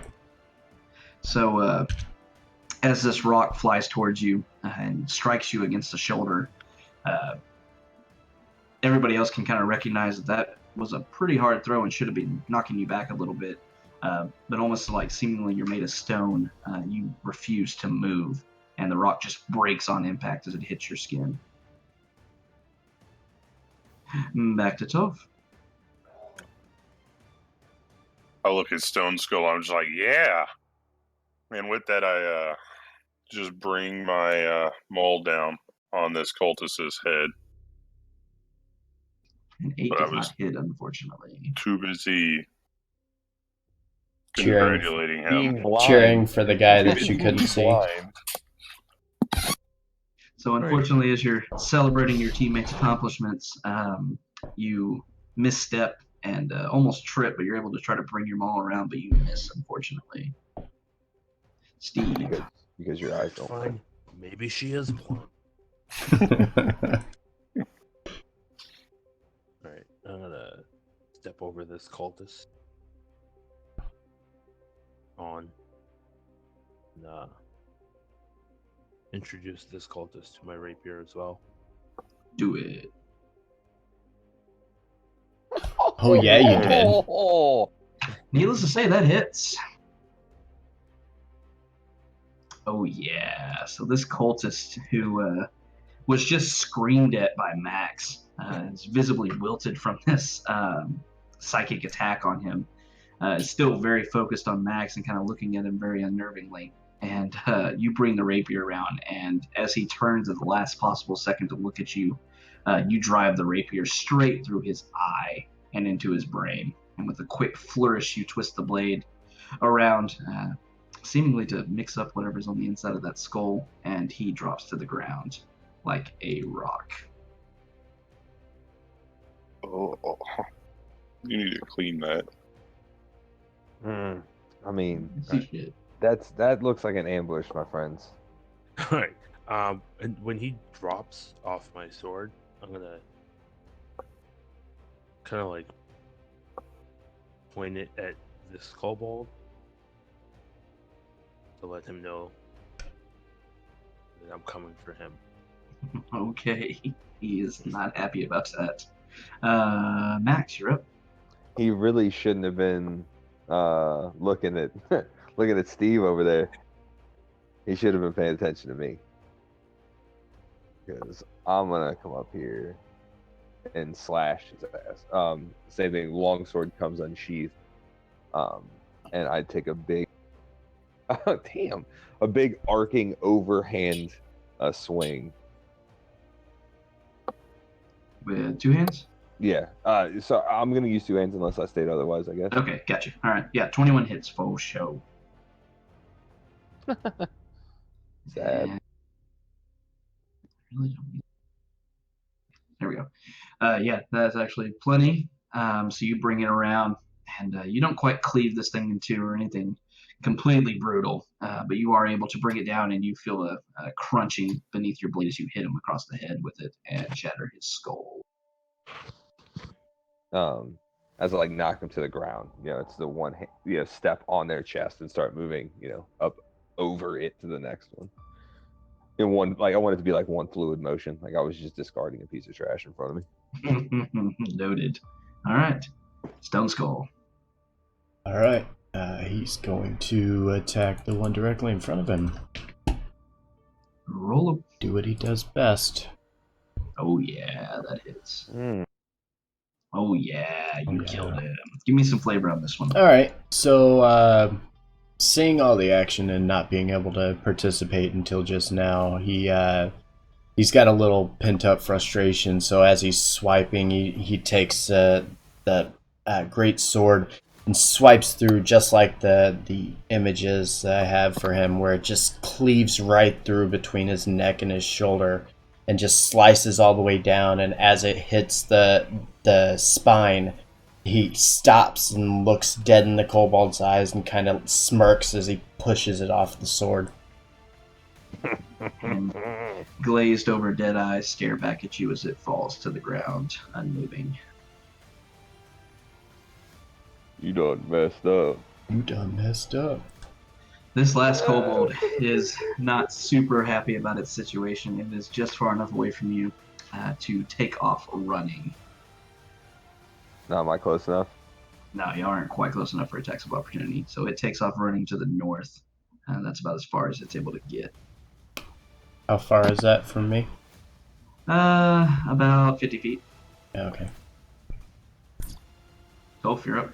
As I see it turning to run, I'm going to reach down and grab one of the shards of earth that are sticking up, kind of snap it off and hurl it like a dart towards them.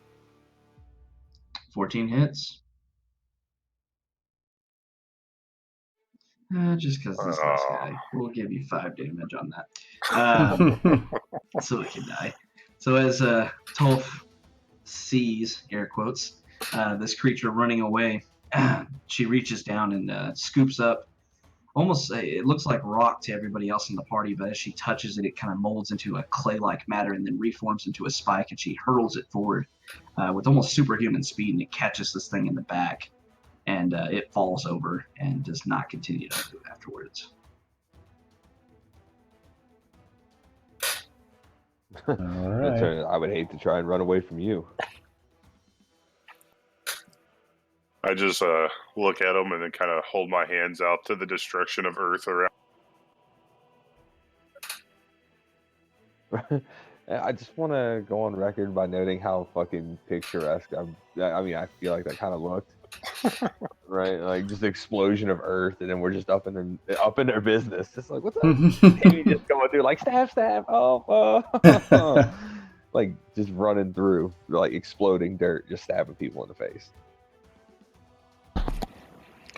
I feel like a badass earthbender. All right. Everybody give me perception checks, please. I'm so glad I have a -2 on wisdom. This Jeff makes is it so much awesome better. Those. Jeez. Hey. That's With a what- -2.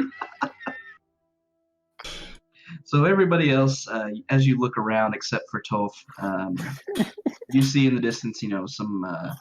You don't really see. You see some destruction on the buildings surrounding you, but don't see any fires really on them. The few fires that you do see are resonating from some hay bales and things of that nature. It seems like they didn't set the houses on fire for some reason.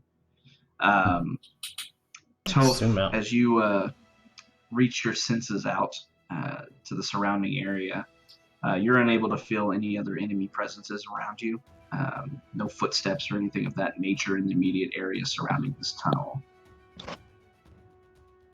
It seems clear, y'all.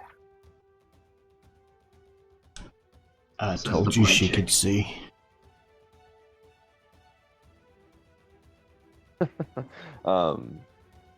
Should we report back to the governor? I think we should, so they can start to search us. Should we leave guard here? Hey, Steve, you see if any of them have anything useful. Yes, I will. Are there like bushes or shrubs? I'd like to try and conceal those bodies. I don't want to put too much effort into it, but whatever. Just throw them in the river. Oh yeah, throw them in the river. So as you throw them into the river, you notice that this thing's only about 3 feet deep. Not super good at hiding the bodies. However, across the river, you do see thick shrubberies and plants and small growths that look pretty good. It's about 50 feet away from you. Wouldn't be too much effort to drag the bodies there. Deal. You just need to make the I mean, river kobolds deeper. Kobolds aren't very heavy. You got Yeah, to they're it. like 3 foot tall. They're not very big. Wait. We shouldn't do that. Too late. It's been done. Oh. I was just reading to make sure.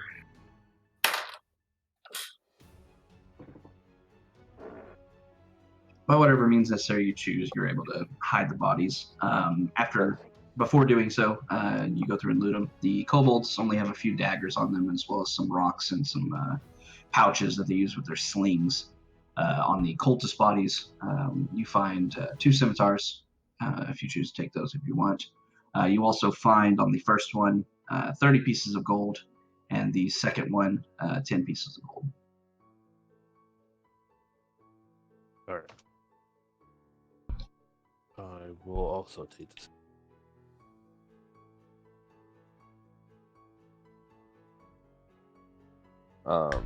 Yeah, I will walk through the gate, but keep the lock in hand with the intention of locking it back up when we go inside.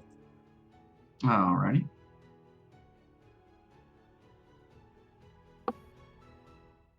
So everybody heading back to the keep through the tunnel to report back to.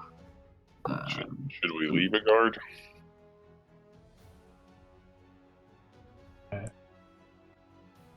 I mean, I can wait outside. Alright. I'll wait with them. I can't see where I'm going anyway. Okay. Yeah. Then I'll start making my way back up to the governor. Post haste. So Max, you're the only one going back. Everybody else is staying. I'm also going back. Yeah, Steve. Dragonborn are going back. Okay. So the other two are staying, standing watch, and you two are going back. Okay. Golden dragons. And then we left the, I don't want to say imbecile, because that seems rough. And the blind person behind us watch. Like that, we really, I think one of us should probably, because I'm mentioning my concerns as we head back up to the governor. I mean, I think she's pulling a con. I don't believe she's actually blind.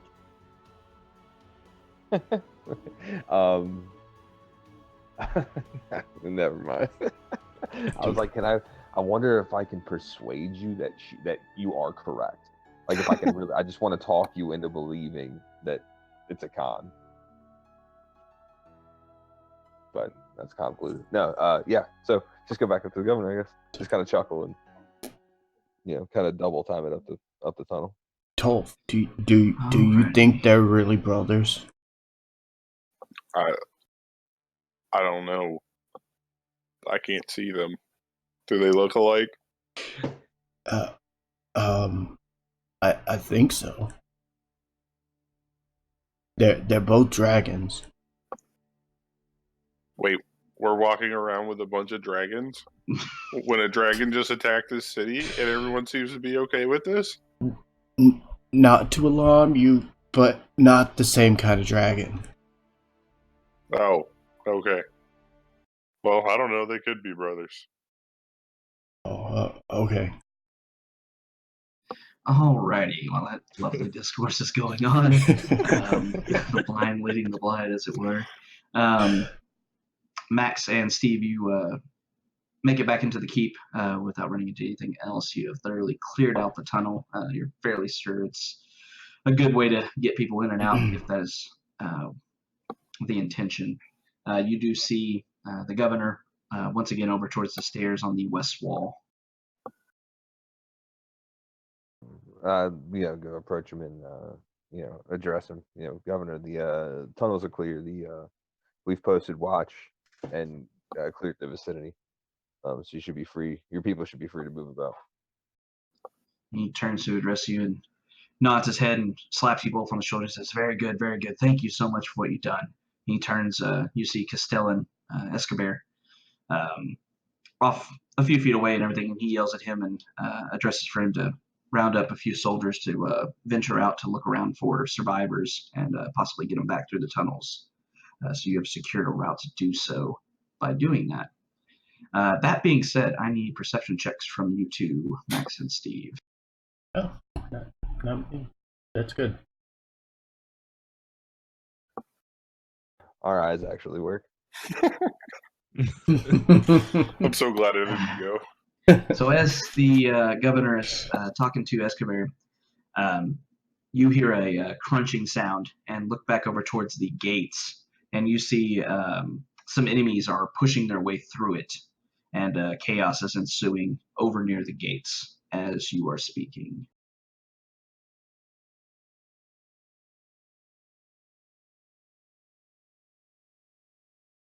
Could you say that one more time? I'm sorry. So as you're both talking to the governor, and Escobar walks over, receiving orders from the mayor, or from the governor rather, to get some people to go out to the tunnel and do some rescue missions. You see, not the gate per se, you see a small sally port over on the west side of the keep. The door is closed, but you see it burst open, and you see several figures rushing through from the outside and making their way in. You clearly notice them as enemies. As they do so, Escobar reacts the quickest and moves towards the middle of the courtyard in the middle of the keep and screams an alarm for people to respond to the intrusion. Would we be able to hear this kind of commotion as far away? You all clearly see what's going on here. You see people come through. as that is happening, and you start seeing soldiers heading down to rally at the Sally Port to push back these invaders, Escobar turns to you and says, "Well, now that you're not busy anymore, help us defend this, the Sally Port. Get them out of there."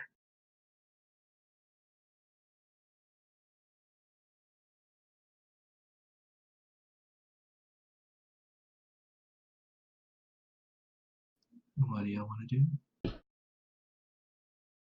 I forgot I went back to push to talk. I will unsheath my longsword and kind of like take a two-handed grip and do like a shoulder check to Steve. You know what I mean, like a nudge on the side, and then to the door and just kind of smile and charge at the first. I'm assuming it's a kobold that bursts through. You see several enemies. You're not quite close enough to discern exactly what they are. Yeah, well, Yeah. I'm heading right into the teeth of it. I guess the hero's work's never done. Follows behind. All Max. right. So the other two, unfortunately, are not with you, so they have no idea what's happening. Make like So- a tremor sense check or something through the tunnel because it's part of the hill.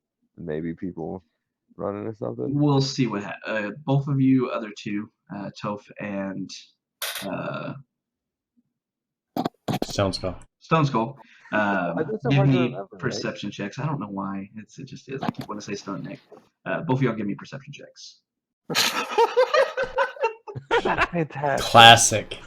That is Oh my God, fantastic, so man. good. This is the best. Hey, did Stone you hear Skull. that? Hear what? And now I have to So- try to describe what the hell it is I'm seeing. Stone Skull, you see in the distance, like I said, it's about 100 feet away, so it's hard to see, but you see people rushing frantically at the other end of the tunnel from you. Why are they running? Who's running? The people. I don't know who they are. They're just running. Well, let's check it out. But we're supposed to wait here. That's a good point. You wait here. Wait, no, I don't know where they are. I'll wait here. You go check it out. Please just go together. Leave the blind guy on watch. Blind guy watching the door. Oh my God. No. That's a terrible idea. I know you can see, but this is a bad idea. Okay, so what do you want to do? Maybe we should go see what all the commotion is about. I thought that's what I said. Okay, let's go. Okay, so you two start heading back down the tunnel towards this. You will arrive slightly after battle starts. So, Max and Steve, as you move forward, you see a group disappearing into a small room off to the right of the Sally Port. You see 6 figures going in there. What do you want to do?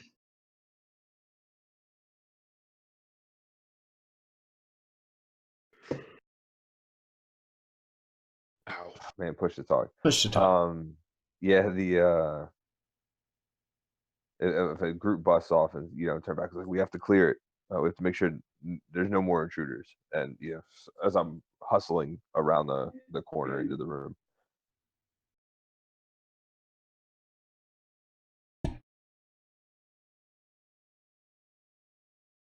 All right, give me 1 second. We're going to use the blank map.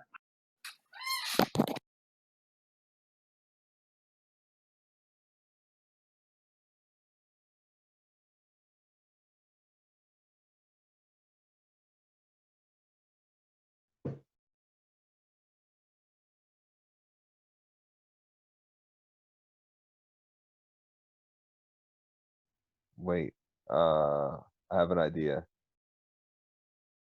Do tell. I want to take the amulet that I stole from The dead cultist. the dead guy. And I want to try and, when I go around the corner, convince the kobolds that they're in the wrong spot and need to get out of the castle immediately.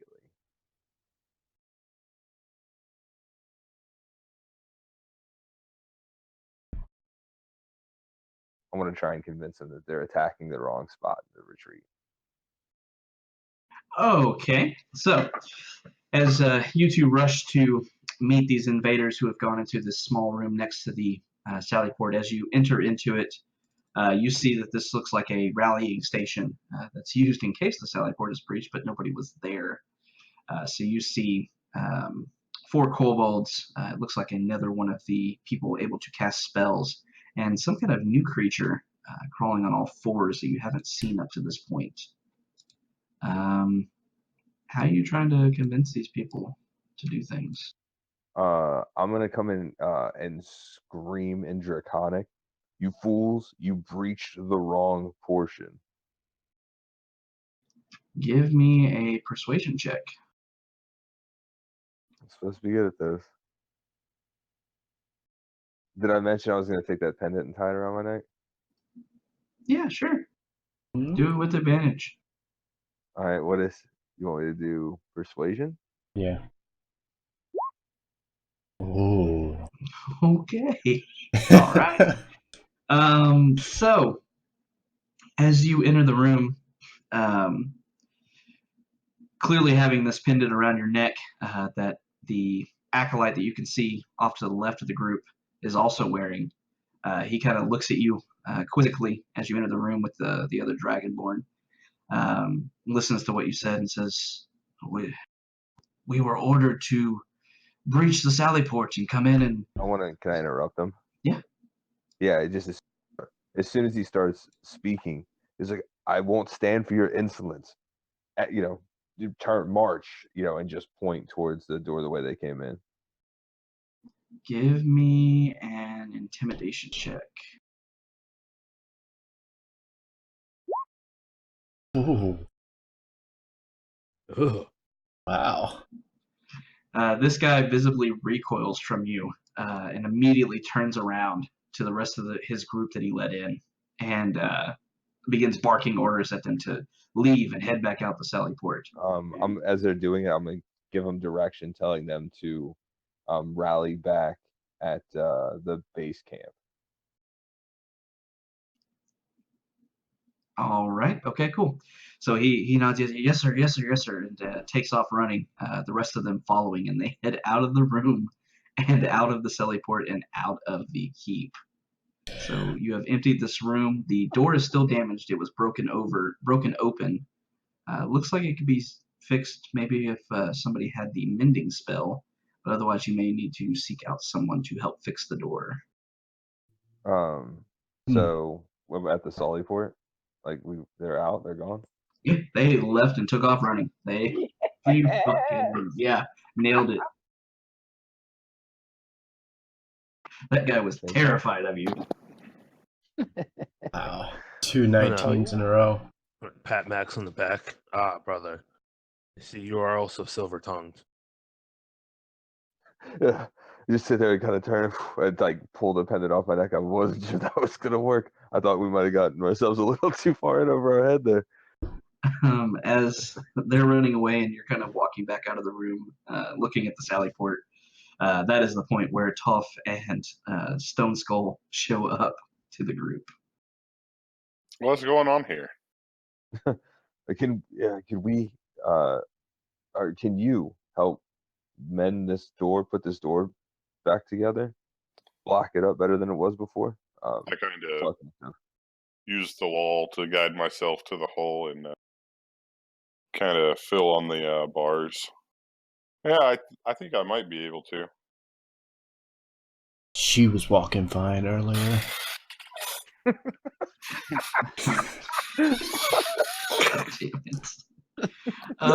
Mechanically, you need to have the mending spell to do this.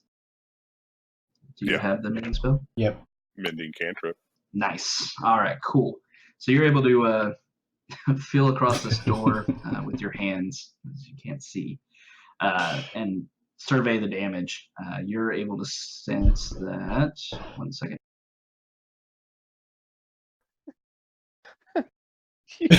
Before you can walk just fine. Why are you putting on a show all of a sudden? All right, so mending takes a minute to cast, but it's instant after that point. So But after funny. surveying the damage, you're able to tell that it's going to take multiple uses of the spell to get the job done. You're approximating it's going to take you about 5 spells, so therefore 5 minutes to fix this. Okay. I'm going to need 5 minutes. Yeah, Can- let's start as soon as you can. I don't know how long they're going to stay gone. I just nodded and get to work. All right, give me 1 second. As I turned around, I go to Skull Crusher. Stone Oh, Skull. what the hell? Honestly, it is literally the most ridiculous name trying to remember. And just clap on the shoulders. Boy, do I have a story to tell you later. What happened? Just like I convinced them all that I was their leader, and they ran. Wait, you're their leader? Exactly, a mind bender. I just like wiggle my finger, went in front of his face, and go walking past. Does your brother know this? I just want to leave you. He's not even gonna respond on purpose. Like, yeah, let him just chew on that. All right, so after about 2 minutes of Toph casting the spell, the rest of you trying to remain alert for any more approaching danger, because there is a broken door here that is Toph had to move it in such a way that he opened the door, so there's a clear entrance into the keep from the outside of it. So you're trying to protect it, so I'm going to say you're kind of surrounding her as she's working on the door here. After about 2 minutes or so of trying to mend this door, you see a somewhat large group approaching you. And as they see obvious people that aren't cultists from first sight, they rush forward to try to breach the door once again. Roll for initiative, please. I thought you said you ran them off. I did. They came back.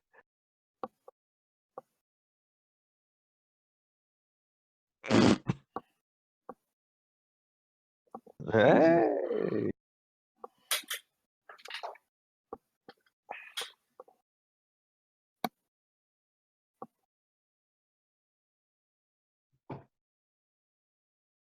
Should I keep trying to mend the door?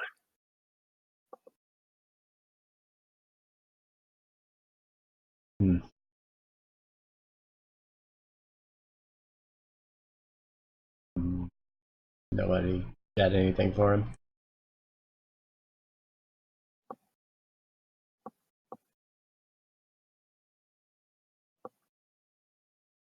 Push to talk, Willie.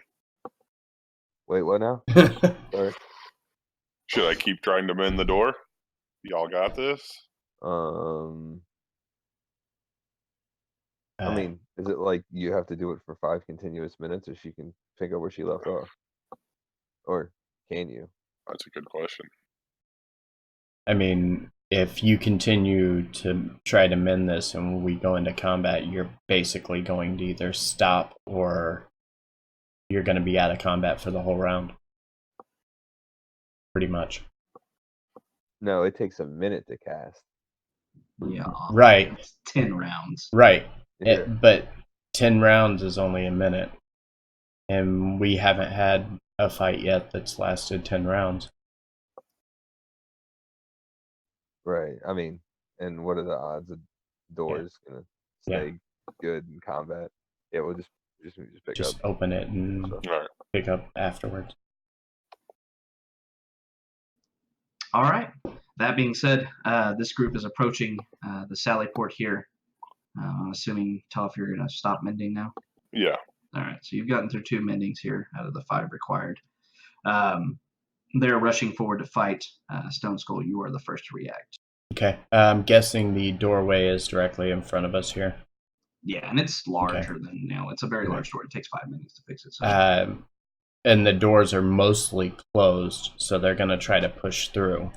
No, Toph had to open it to begin mending it, so the doors are standing wide open. Okay. All right. Well, with that, I'm just going to. I'm gonna move up here, and I'm gonna hold my attack until somebody comes in melee range of myself or Tolf. Alrighty. Well, you're going to get an ample opportunity. This first cultist is going to run forward, attempting to interrupt Toph as she begins to stop her mending spell. So if you would like to react, do so now. 10 to hit. Unfortunately, a 10 misses.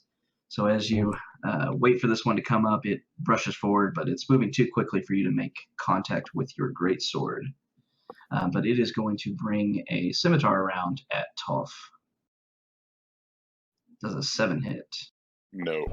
Thank you. All right, so as you're recovering, standing back up from trying to mend this door, you look back in the wrong direction, unfortunately, but you're able to get your bearing as you feel footsteps approaching you, and you nimbly dodge out of the way of the scimitar aimed That's for the your first face. miss I've had so far. You're never going to believe I'm blind now.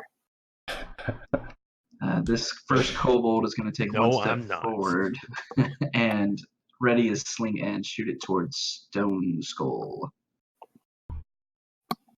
It's a 16 hit. Yep. So he brings this rock around and lets loose, and it flies right into your chest, knocking you back a step for 5 bludgeoning damage. Holy crap. Max, you're up. Let's see.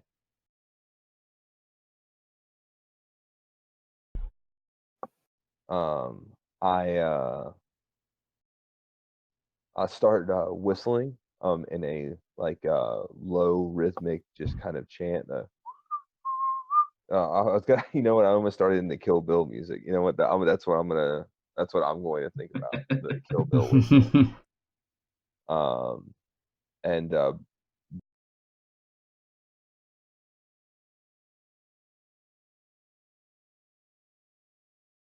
Cut off. And what? oh, sorry, and give him a little nudge. You know, like as he's getting ready to fight, like kind of shoving him my shoulder back into battle, giving him a bardic inspiration, and then advance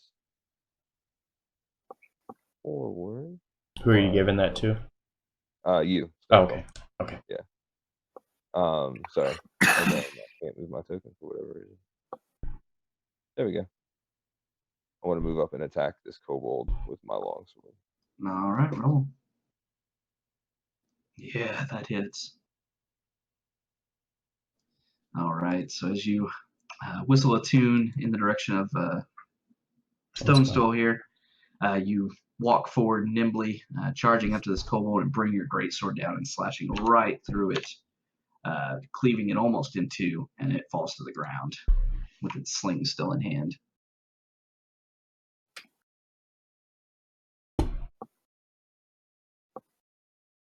Seeing its brethren fall, it is going to, this one in the back right is also going to raise a sling and toss it at you, Max. Does an 8 hit. Push to talk. It does not. No, I almost got my phone. I took a screenshot on accidentally. Yeah, so it launches a, right as you're finishing your cut and bringing your sword back up, you see a stone heading right for your face, but you bring your longsword up flat blade wise, and the rock ricochets harmlessly off of it away from you. Just give a smile. As you're smiling, this leftmost cultist runs up to you and brings a spear. Still holding his shield up in the air, he brings the spear one-handed to jab at you. It's a 17 hit. No. I think you're lying to me. Rocks fall and Max dies. Oh, no. All right, so he brings the spear around and is able to get the point. You try to dodge out of the way, but unfortunately, it still catches you on the side for 3 piercing damage. 3. This cultist on the right is going to step out wide, seeing Toph still at the door, standing up and dodging attacks, is going to take his spear he has in his hand right now and throw it at you. Oof, there's a 22 hit. Oh, yeah. So he launches the spear at you, and unfortunately, with you dodging the other attack, you weren't able to get out of the way in time, and you take 6 piercing damage. Ow.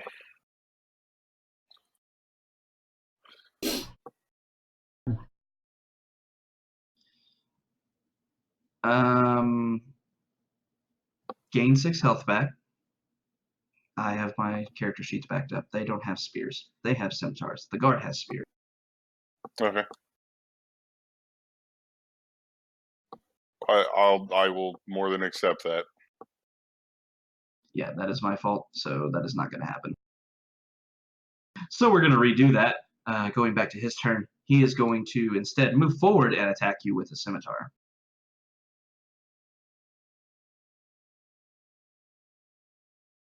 Does a 14 hit? No. All right, so as he brings this scimitar around, he has good aim with you not being able to quite react in time. Unfortunately, your stony skin catches the blade, and it doesn't even penetrate into your skin. Now, this guy is going to step forward, and seeing you getting attacked by 2 others is going to just pile on, and he's going to throw a spear at you. Hmm.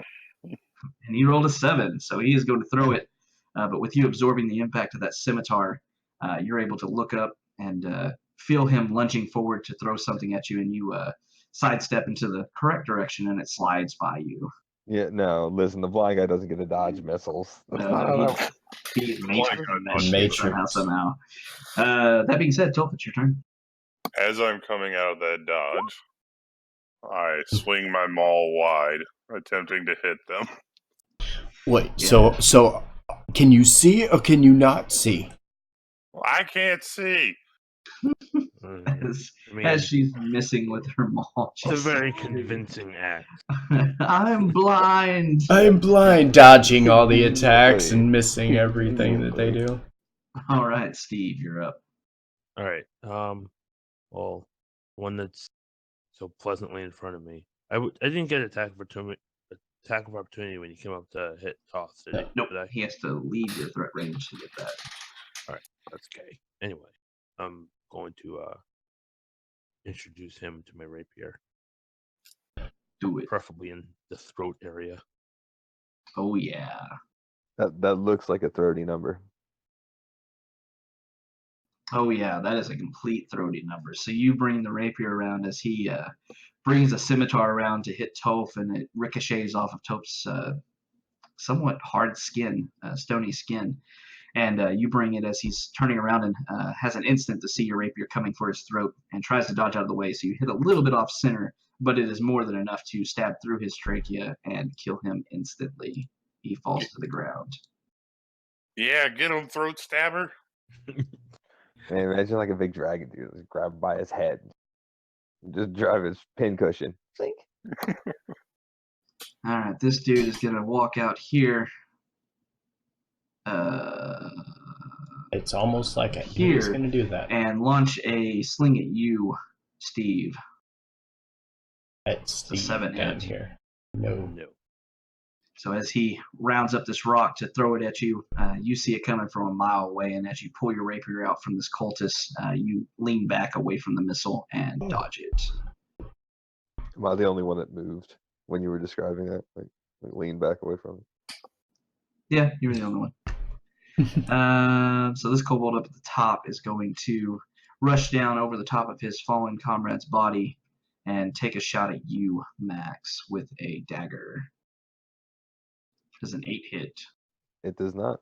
So he brings his dagger around, and much like the others, you. By the way, thank sidestep you around everybody for easily watching dodging it. today. I know it was a little That being said, unexpected. Stone Skull's turn. Going to attack this one here again with the great sword. 12 to hit? The kobold in front of you? No, the guy in front of Tolf. If you use the bardic thing, you have Yeah, I'm not sure. Yeah. The 12. Wait. Like this is a situation like where I would suggest using it. because you have to determine whether you're using it before it resolves, before Yep. you know whether. Okay, 18 to hit 18 hits. for 11 damage. Oh yeah, so you bring this greatsword around onto this cultist here that was attempting to attack Toph down below him, and easily cleave across his chest, leaving a good 4-inch gash. You feel his sternum breaking and everything as you drag it through, and he clutches at his chest, dropping his scimitar, and falls to the ground and moving. And that is my turn. All right, Notice Max. your breathing while you're fighting is at the same tempo of my whistling. Awesome.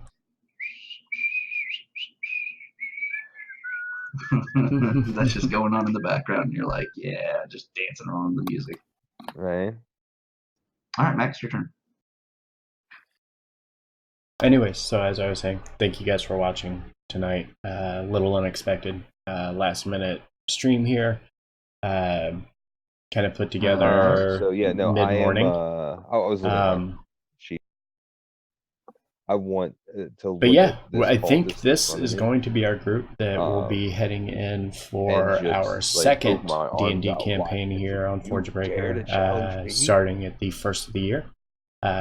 We may see these characters come back again. I think we're pretty happy with the group. All right. Yeah, I forgot. I And keep kind of forgetting it's how got the, everybody meshes level together. of It's pleasure. been really pretty organic and pretty He fun. is going to save against that. Hopefully it'll be fun for you guys as well, and hopefully you rolled a guys nat are 20. going to enjoy it. Oh, nice. Damn it. But yeah, So as if you you attempt haven't done to, so already, I would greatly intimidate this foe appreciate and get hitting into his the follow mind, button if you you feel a haven't mental already done so. buffering at it as your If you attack have, recoils away thank from you it, and for he is doing so unaffected by and it. helping Anything me else? to get to No, the 55 subscribers that I now have. Give me 1 second. Or I gotta step away 55 for 2 followers. seconds. Be right back. Wait, he said give me 1 second. I gotta step away for 2 seconds. Why didn't he just say he needed 2 seconds? Yeah, Some for fishy's going on in your getting voice. me to those He's running the followers and con, too. allowing I me don't to trust him. hit affiliate. I don't know what he's up to. It's He's up to pretty something. fantastic. I'm thrilled about it, and hopefully we can continue to bring you some good D&D. And I am all let's out of tricks. get back to it. I got another left, boys. I got my sword. I've got a sword. I mean, it's been doing pretty well so far. Mm-hmm. Okay, I apologize for that. Unacceptable. Yeah, That well, was more than 2 seconds. it's been awfully dry lately, and my nose just proved it. It started bleeding randomly, so Goodness. I had to take care of that. So you weren't doing anything else, right? Correct. All right. With that, is he alive? He is alive. So he is going to step forward, attempting to guard this guy in the back, and launch a sling at Toph. Ooh, 23. Nope. Feel like I don't that think probably so. hits. So he's going to bring this around and launch a missile rock at you, Toph, for 4 bludgeoning damage.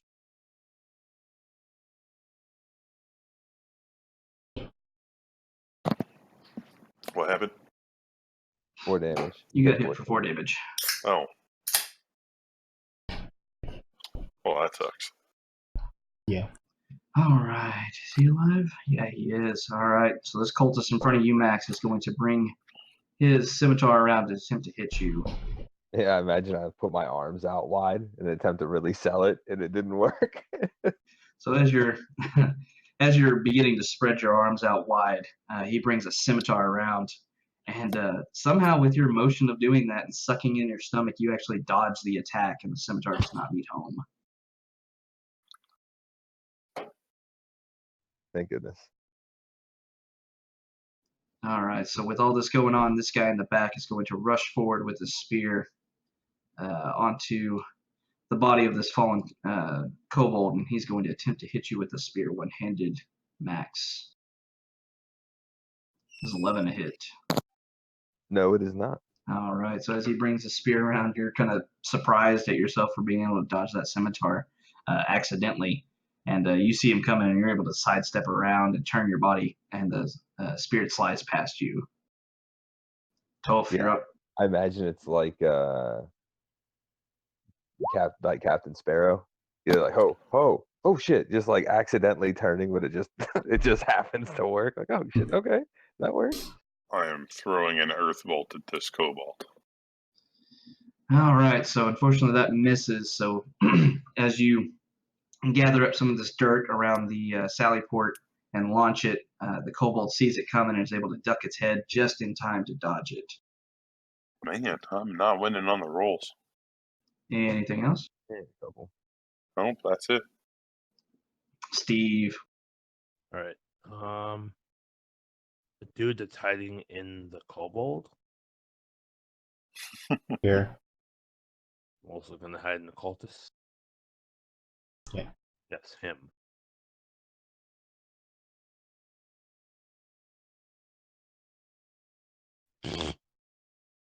Unfortunately, as you bring your rapier around, you see this is another dude wearing that thick chain shirt that you ran into earlier.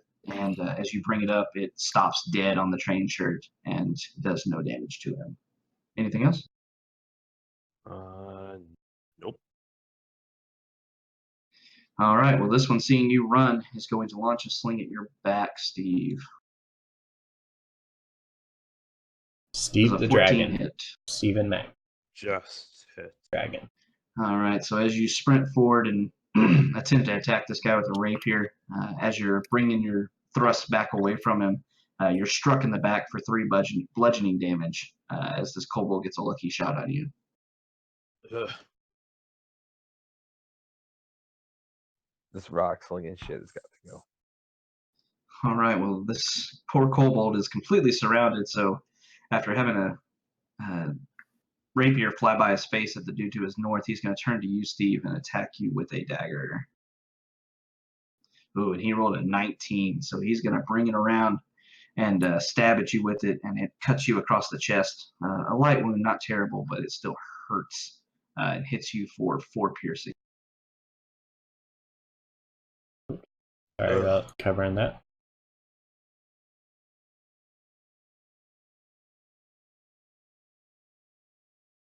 Okay. All right, Stone Skull, you're up. That one right there needs a sword to the head. Do it. 15 Oh, yeah, that hits. Doesn't give or you a 11 damage. Oh, yeah, so you just bring the sword around and cleave this thing right into the shoulder and cut a good half a foot into him, and he just collapses under the weight of the greatsword. Yeah. Anything else? I'm going to step up and take the place of that kobold. Kind of get their attention in front of me. Alrighty. Max, you're up. So after pirouetting around a couple attacks, I'm going to have a backhanded swing, like a chop, as I finish my like spin dodging the spear at the cultist in front of me. Oh, Unfortunately, a 9 does not hit. that's the first one I've missed all night. Alright, so as you try to flourish around and hit this guy, he nimbly brings up his scimitar to parry the blow and knocks it aside, grinning at you. With that, I actually don't. I'm going to move, but just like little step, opening it up this way. All right, as you do that, this guard in the middle is going to get an attack of opportunity on you. He's going to attempt to hit you with a spear. But he misses, so you're able to get out of the way easily. Excellent. Mm-hmm.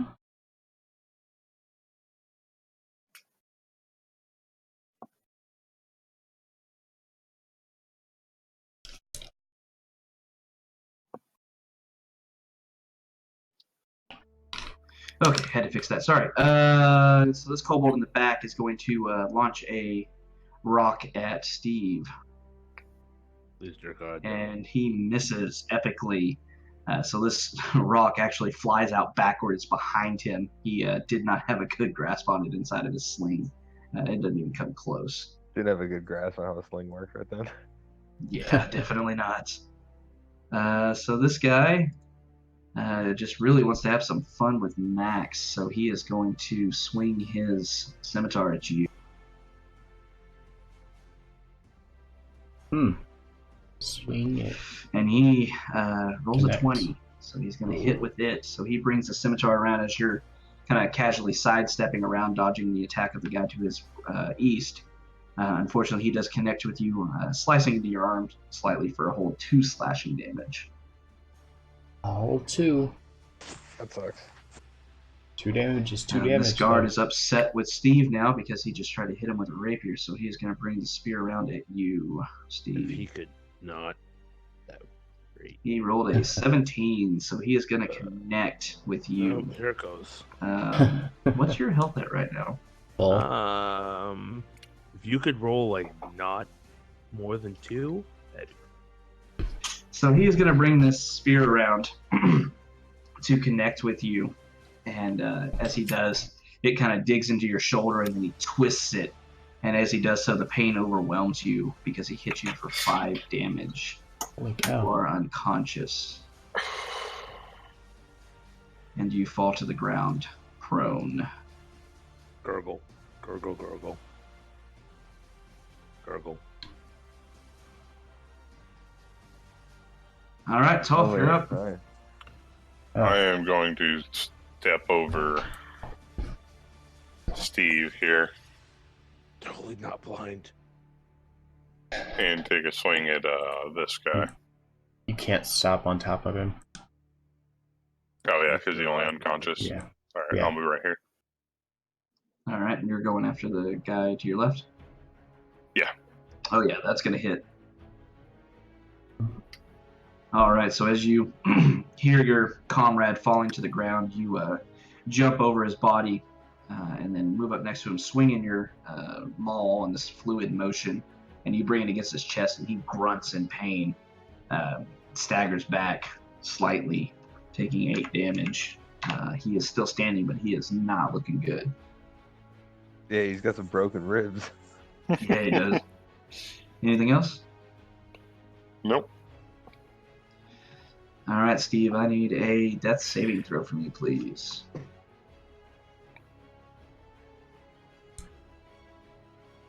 That's a success, so you got 1 to your name. That being said, this kobold is going to rush up behind Toph and bring a dagger around at you. And he rolled a 22, so he is going to hit you for 3 Wow. piercing damage as he stabs you in the Damage back today. through your stony skin.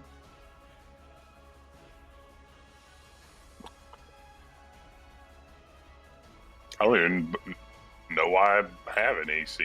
Like, just make it 1. Stone Skull, you're up. All right. Attacking this one here. Oh, I'm not attacking that one there. I'm going to miss everything. So as you bring this great sword around, unfortunately you are unable to connect as he's somewhat focused on Max, but he's able to bring his scimitar around and bat your large great sword away from him. That being said, Max. Seeing, everything, while watching the combat unfurl and watching, my brother in arms go down,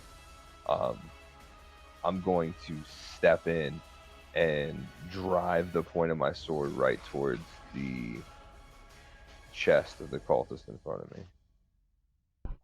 Unfortunately, neither one of those hit. Damn. So you drive it in, and as you do so, Did I you do see- it twice? Sorry. Yeah, you did. That's fine.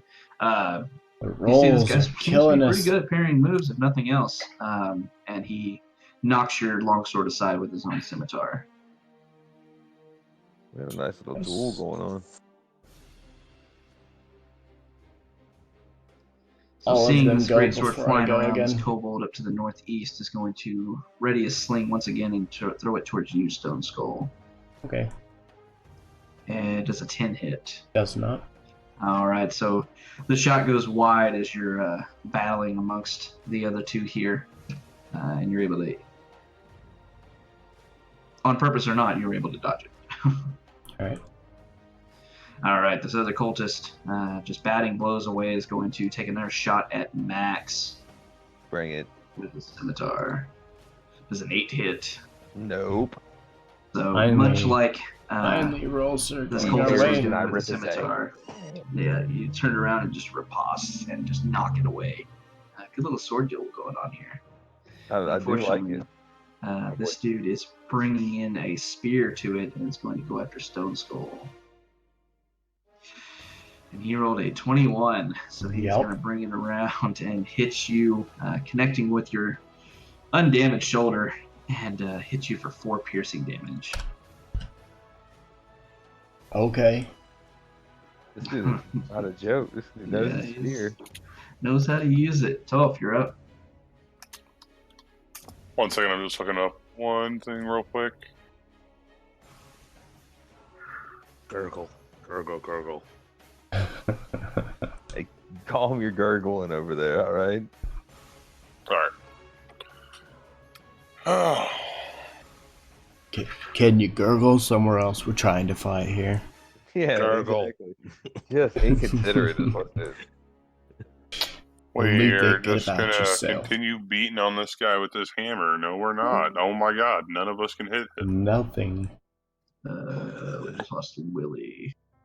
He probably saw my roll and just deuced out. Well, this is the end. We're dead. Nice knowing you guys. It was a fun one shot. Everyone's dead. Hello? Willie, you back? Yes, I'm back. I don't know what. Okay, cool.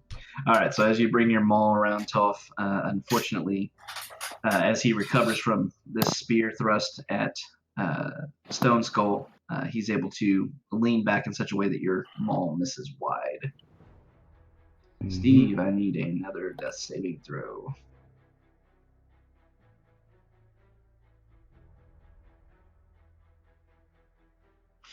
Unfortunately, you are unable to hold on, and you get a failure. Loud All right. or gurgling. You keep the gurgling down. And this kobold to your east, Toph is going to once again bring this dagger around. Does a 15 hit? No. Oh, thank goodness. All right, he brings the dagger around, but fortunately for you, as you're kind of recovering from, I don't want to kill people, you're recovering from this wide shot that you took with your maul. The momentum carried you around in such a way that he missed completely. Stone Skull. Yeah, let's I'm gonna just attack the one in front of me. All right. 24. 24 hits. Mm. Yeah. 7 so damage. as you bring this around, this guy, still dodging from Toph's wide swing, unfortunately turns around at the last possible second to see the greatsword heading right for his face.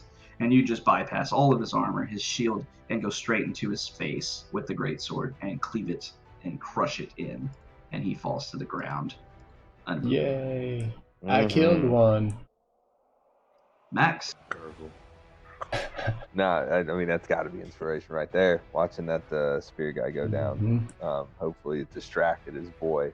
I want to faint in and then just drive clean up and through. Like I want to split him from navel to chin. See if you do it. Do it. Yeah. Yeah, 20 hits. Roll that damage. Yeah, for 13. I like it. Yeah. So you do exactly what you were intending. With a quick flourish, you bring the blade around and cut into his navel and just drag the blade with a little bit of effort and drag it all the way up him.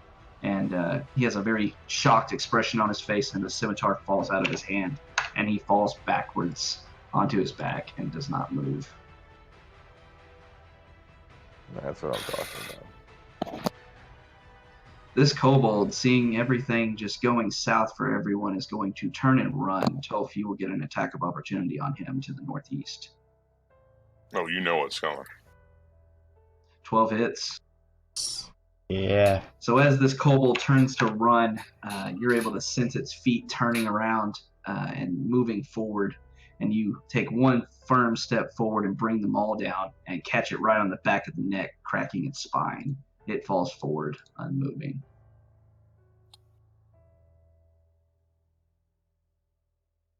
And then I'm going to earth bolt the other one in the face. Oh. Yeah, you definitely do it. So you bring the earth bolt around, just No, gathering where it up was in your hand. that? Where was that like 4 rounds ago?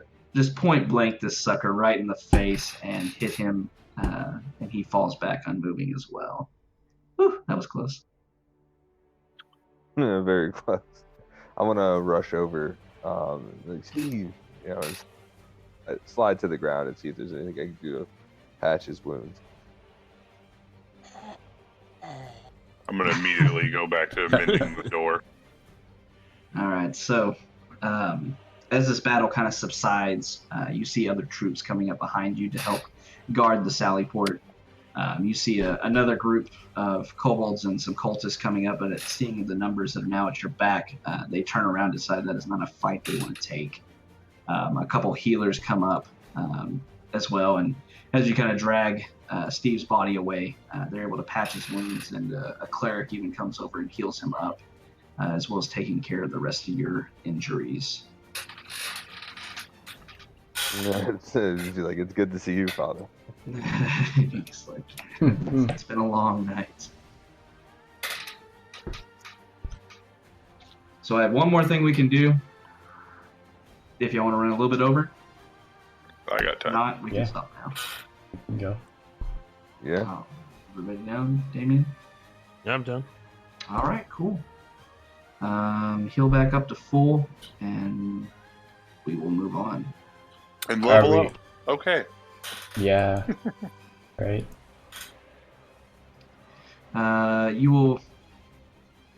Okay, we won't do level A. So y'all ain't ready for that. You will get a full long rest in though. Basically, what's going to transpire rather. A few more events are going to happen during the night. You'll be sent off on a few other duties to take care of things at the request of the governor. You completely them. You're able to get some more people into town, and a few other things are done. The night passes otherwise without incident, and you see the morning coming. Let me copy all over back to the map.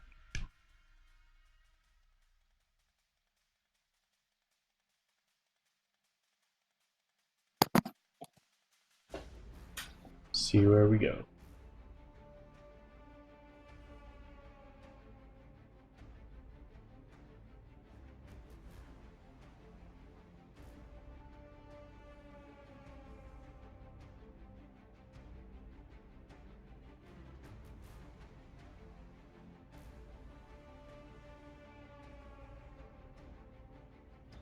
Okay, so like I said, a few more things have happened in the night.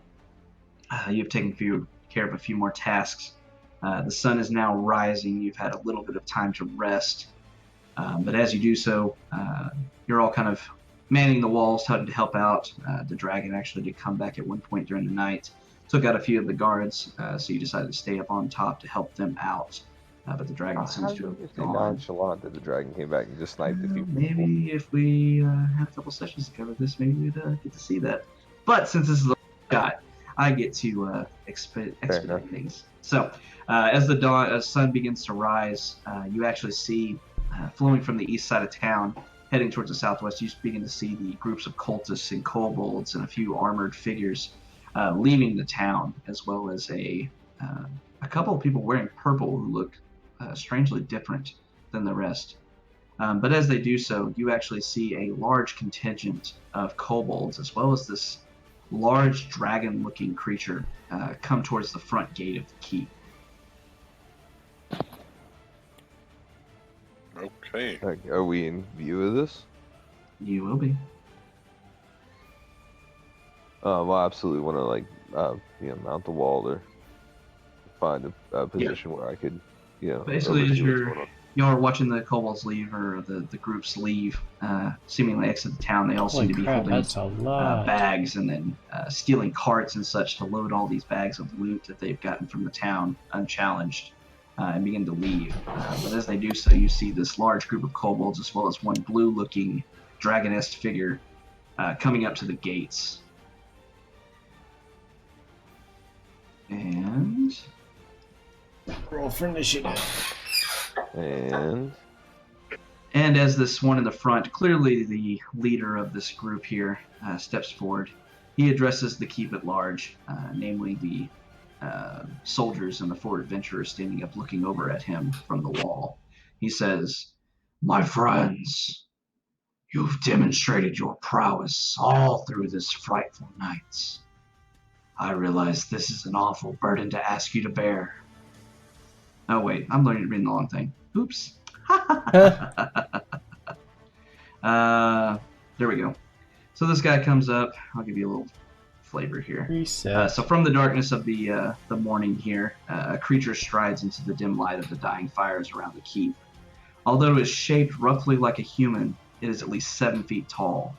Its skin is covered in blue scales.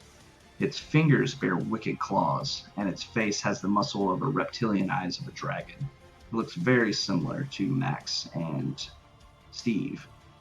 The creature stops about 80 yards from the main gate of the keep and scans the walls. A line of kobolds fans out behind it. With their spears, they prod 4 human prisoners into the dim light. You can make out a woman, a teenage boy in a blood-soaked tunic, and 2 children. Then the half-dragon creature hails the keep. "Defenders of the Green Nest, this has been a successful night, and I'm feeling generous. Do you see these 4 pitiful, useless prisoners? We have no need for them, so I will trade them back to you. Send out your best warrior to fight me, and you can have these 4 in exchange." So you see behind him 16 kobolds and this one reptilian half-dragon looking creature. As this is going on and the prisoners are brought out, all of them are alive. They look very worse for wear, but they are alive. Next to you, Max, you actually see one of the defenders of the keep, who you've learned the name of, Sergeant Markuth, screams out loud, "They have my sister! They have my sister and her children!" And he immediately sprints to get off the wall and jump down to the front of the keep. Several people, including Escobar the Red, restrain him to stop him from going outside, where he would, ultimately die. I've just. What do you think, guys? I don't want to jump. I say we go out there. We can take them all. We'll just take them on right now. Let's do this. So as you're discussing this, Escobar actually walks up to you. He looks much more haggard. His beard is frayed, his hair is all over the place compared to when you saw him earlier in the night. He says, "My friends, you've demonstrated your prowess all through this frightful night. I realize this is an awful burden to ask you to bear, but any of you has a better chance to defeat that horror than my militia has." No, yeah, it's supposed to be a 1v1, isn't it?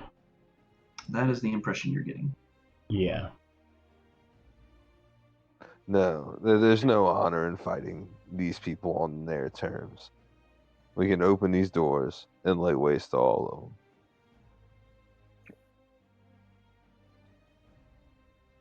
them. I agree. Your voices kind of carry over the edge of the keep wall. You hear a low guttural chuckling coming from the figure at the front. He says, "You can try. We will simply retreat. We have nothing left to gain here. But I assure you, any funny business, and these 4 will die. Choose carefully." Yeah. There's nothing funny about what I'm gonna do to you. With that, I'll just start actually a full on belly laugh as loud as I can manage. So yeah, he doesn't know what he's in for. And I am just going to lower my head and cast True Strike. I'm ready. So, what do y'all want to do? Sounds like we're opening the door and making our way outside. It sounds like Stone Skull is going to duke it out. I mean, how ready Blue can I Angel be over for here. this? Can I cast another spell? Save it. Oh no, it's not a save spell. It needs to be cast before. Okay. So how do we want to approach this? We're gonna come outside with you. If they decide to do any funny business, we'll be right there to back you up. Okay. Handle this guy. Okay. Alright, so lead the way outside and step kind of toe to toe with this guy. I'm assuming Stone Skull's a little bigger than he is. Probably a foot. How tall is he? Stone Skull's almost 8 foot. This guy's 9 foot tall. Oh, is he? Oh, that's fine. He's Juggernauts out there. Right?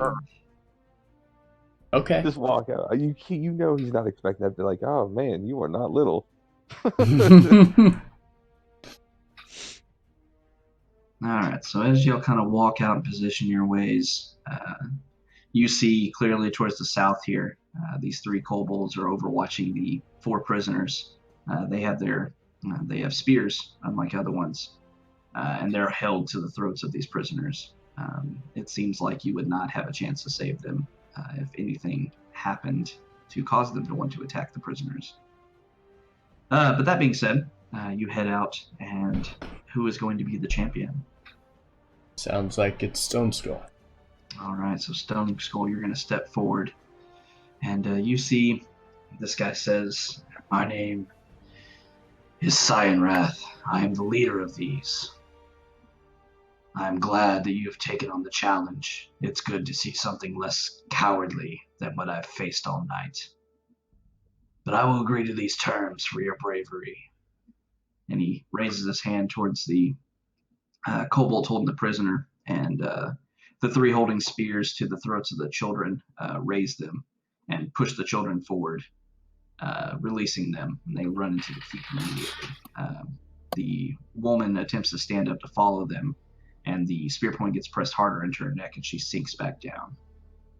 "I will let those 3 go for your bravery. Best me in the fight, and I'll let the last one go. Those are my terms." Alright. Let's do it. There's no hesitating. I've already clutched the sword. He's waiting to attack. Just waiting for the other guy to shut up. Alright, so he nods, and this huge, just reptilian face grins at you. He turns around, and those of you that speak Draconic, you can hear him addressing the kobold. The kobolds around him says, "No funny business. This is a battle of honor. If they do anything, kill the prisoner, and we will leave. But otherwise, hold." And he turns back to you, Stone Skull, ready to fight. So I will need you to roll initiative.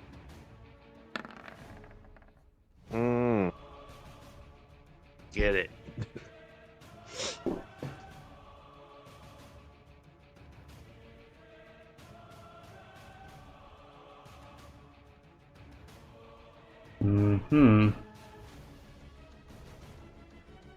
Let's see what happens. You're definitely going first.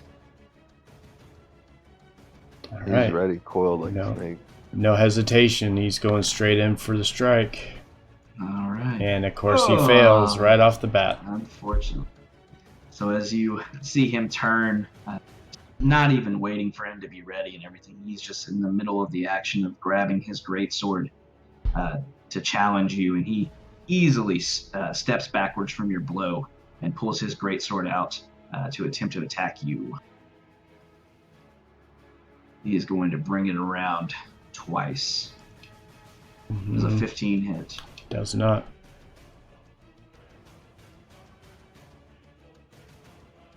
What about an 18? That does. So he brings this greatsword around. You're able to bring your own up to parry the first blow. But as the second one comes around, it catches you hard on the arm for 9 slashing damage. Hey, 1 sec. He said, nah. No. You know what? I'd rather not. I feel like you should have given him an inspiration before we exited the keep. Might have been a good idea. Yeah, I think not. All right, so as he brings the greatsword around the second time, it caught you hard, but you're able to brace against the attack, your skin hardening against it, and you take no damage from it. You gotta Right know that back he to feels it. that too. Like hits him and it just bang. Just like hitting it the doesn't even wall. move. 17 hits. 10 Buddy. damage. All right, so you bring your greatsword around after he brings his around for that second attack and basically just hits a stone wall with it, and his blade, reverberates off of you, and you take that ample opportunity to bring yours around, and you catch him across his splint armor across the chest, leaving a small gash on him. That being said, he is going to bring his around twice.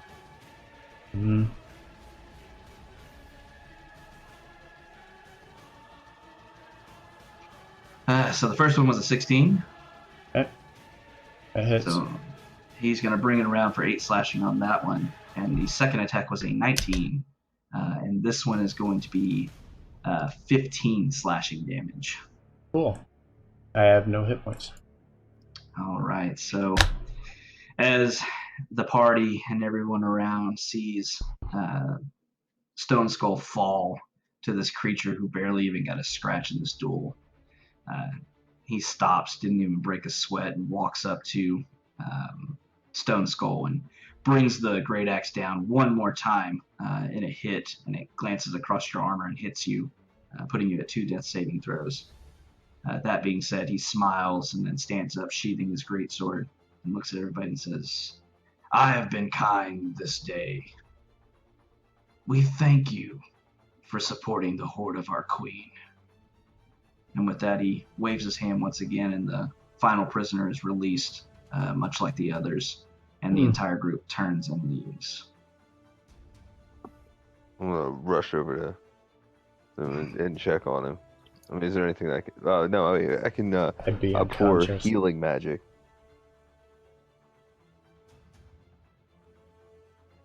As you're doing so, you're also joined by a few of the makeshift nurses, and they're able to, along with your cure wounds, revive Stone Skull back to health.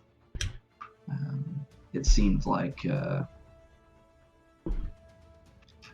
Langdadrosha did not feel like killing anyone in this duel. He just wanted a nice honor duel 1v1. But that being said, that is the intro to the Tyranny of Dragons. Awesome. Nice. A lot more stuff y'all could have done, but for the expedience of time, that is where it'll end for the night. Y'all did fairly well, considering. And with that being said, we are going to end our stream here. Thank you very much for watching. I appreciate it. If you haven't already, make sure you go and click the follow button. I would truly appreciate it. And hope to see you guys again sometime soon. Don't forget D&D Sunday, which is 7:30 p.m. on Sunday. I will be back possibly tomorrow. We'll have to see. I'm gonna do some random streaming, I think, and same with Thursday. So if I have time on Thanksgiving. Anyways, hope to see you soon, and hope you have a good night. And thank you for watching.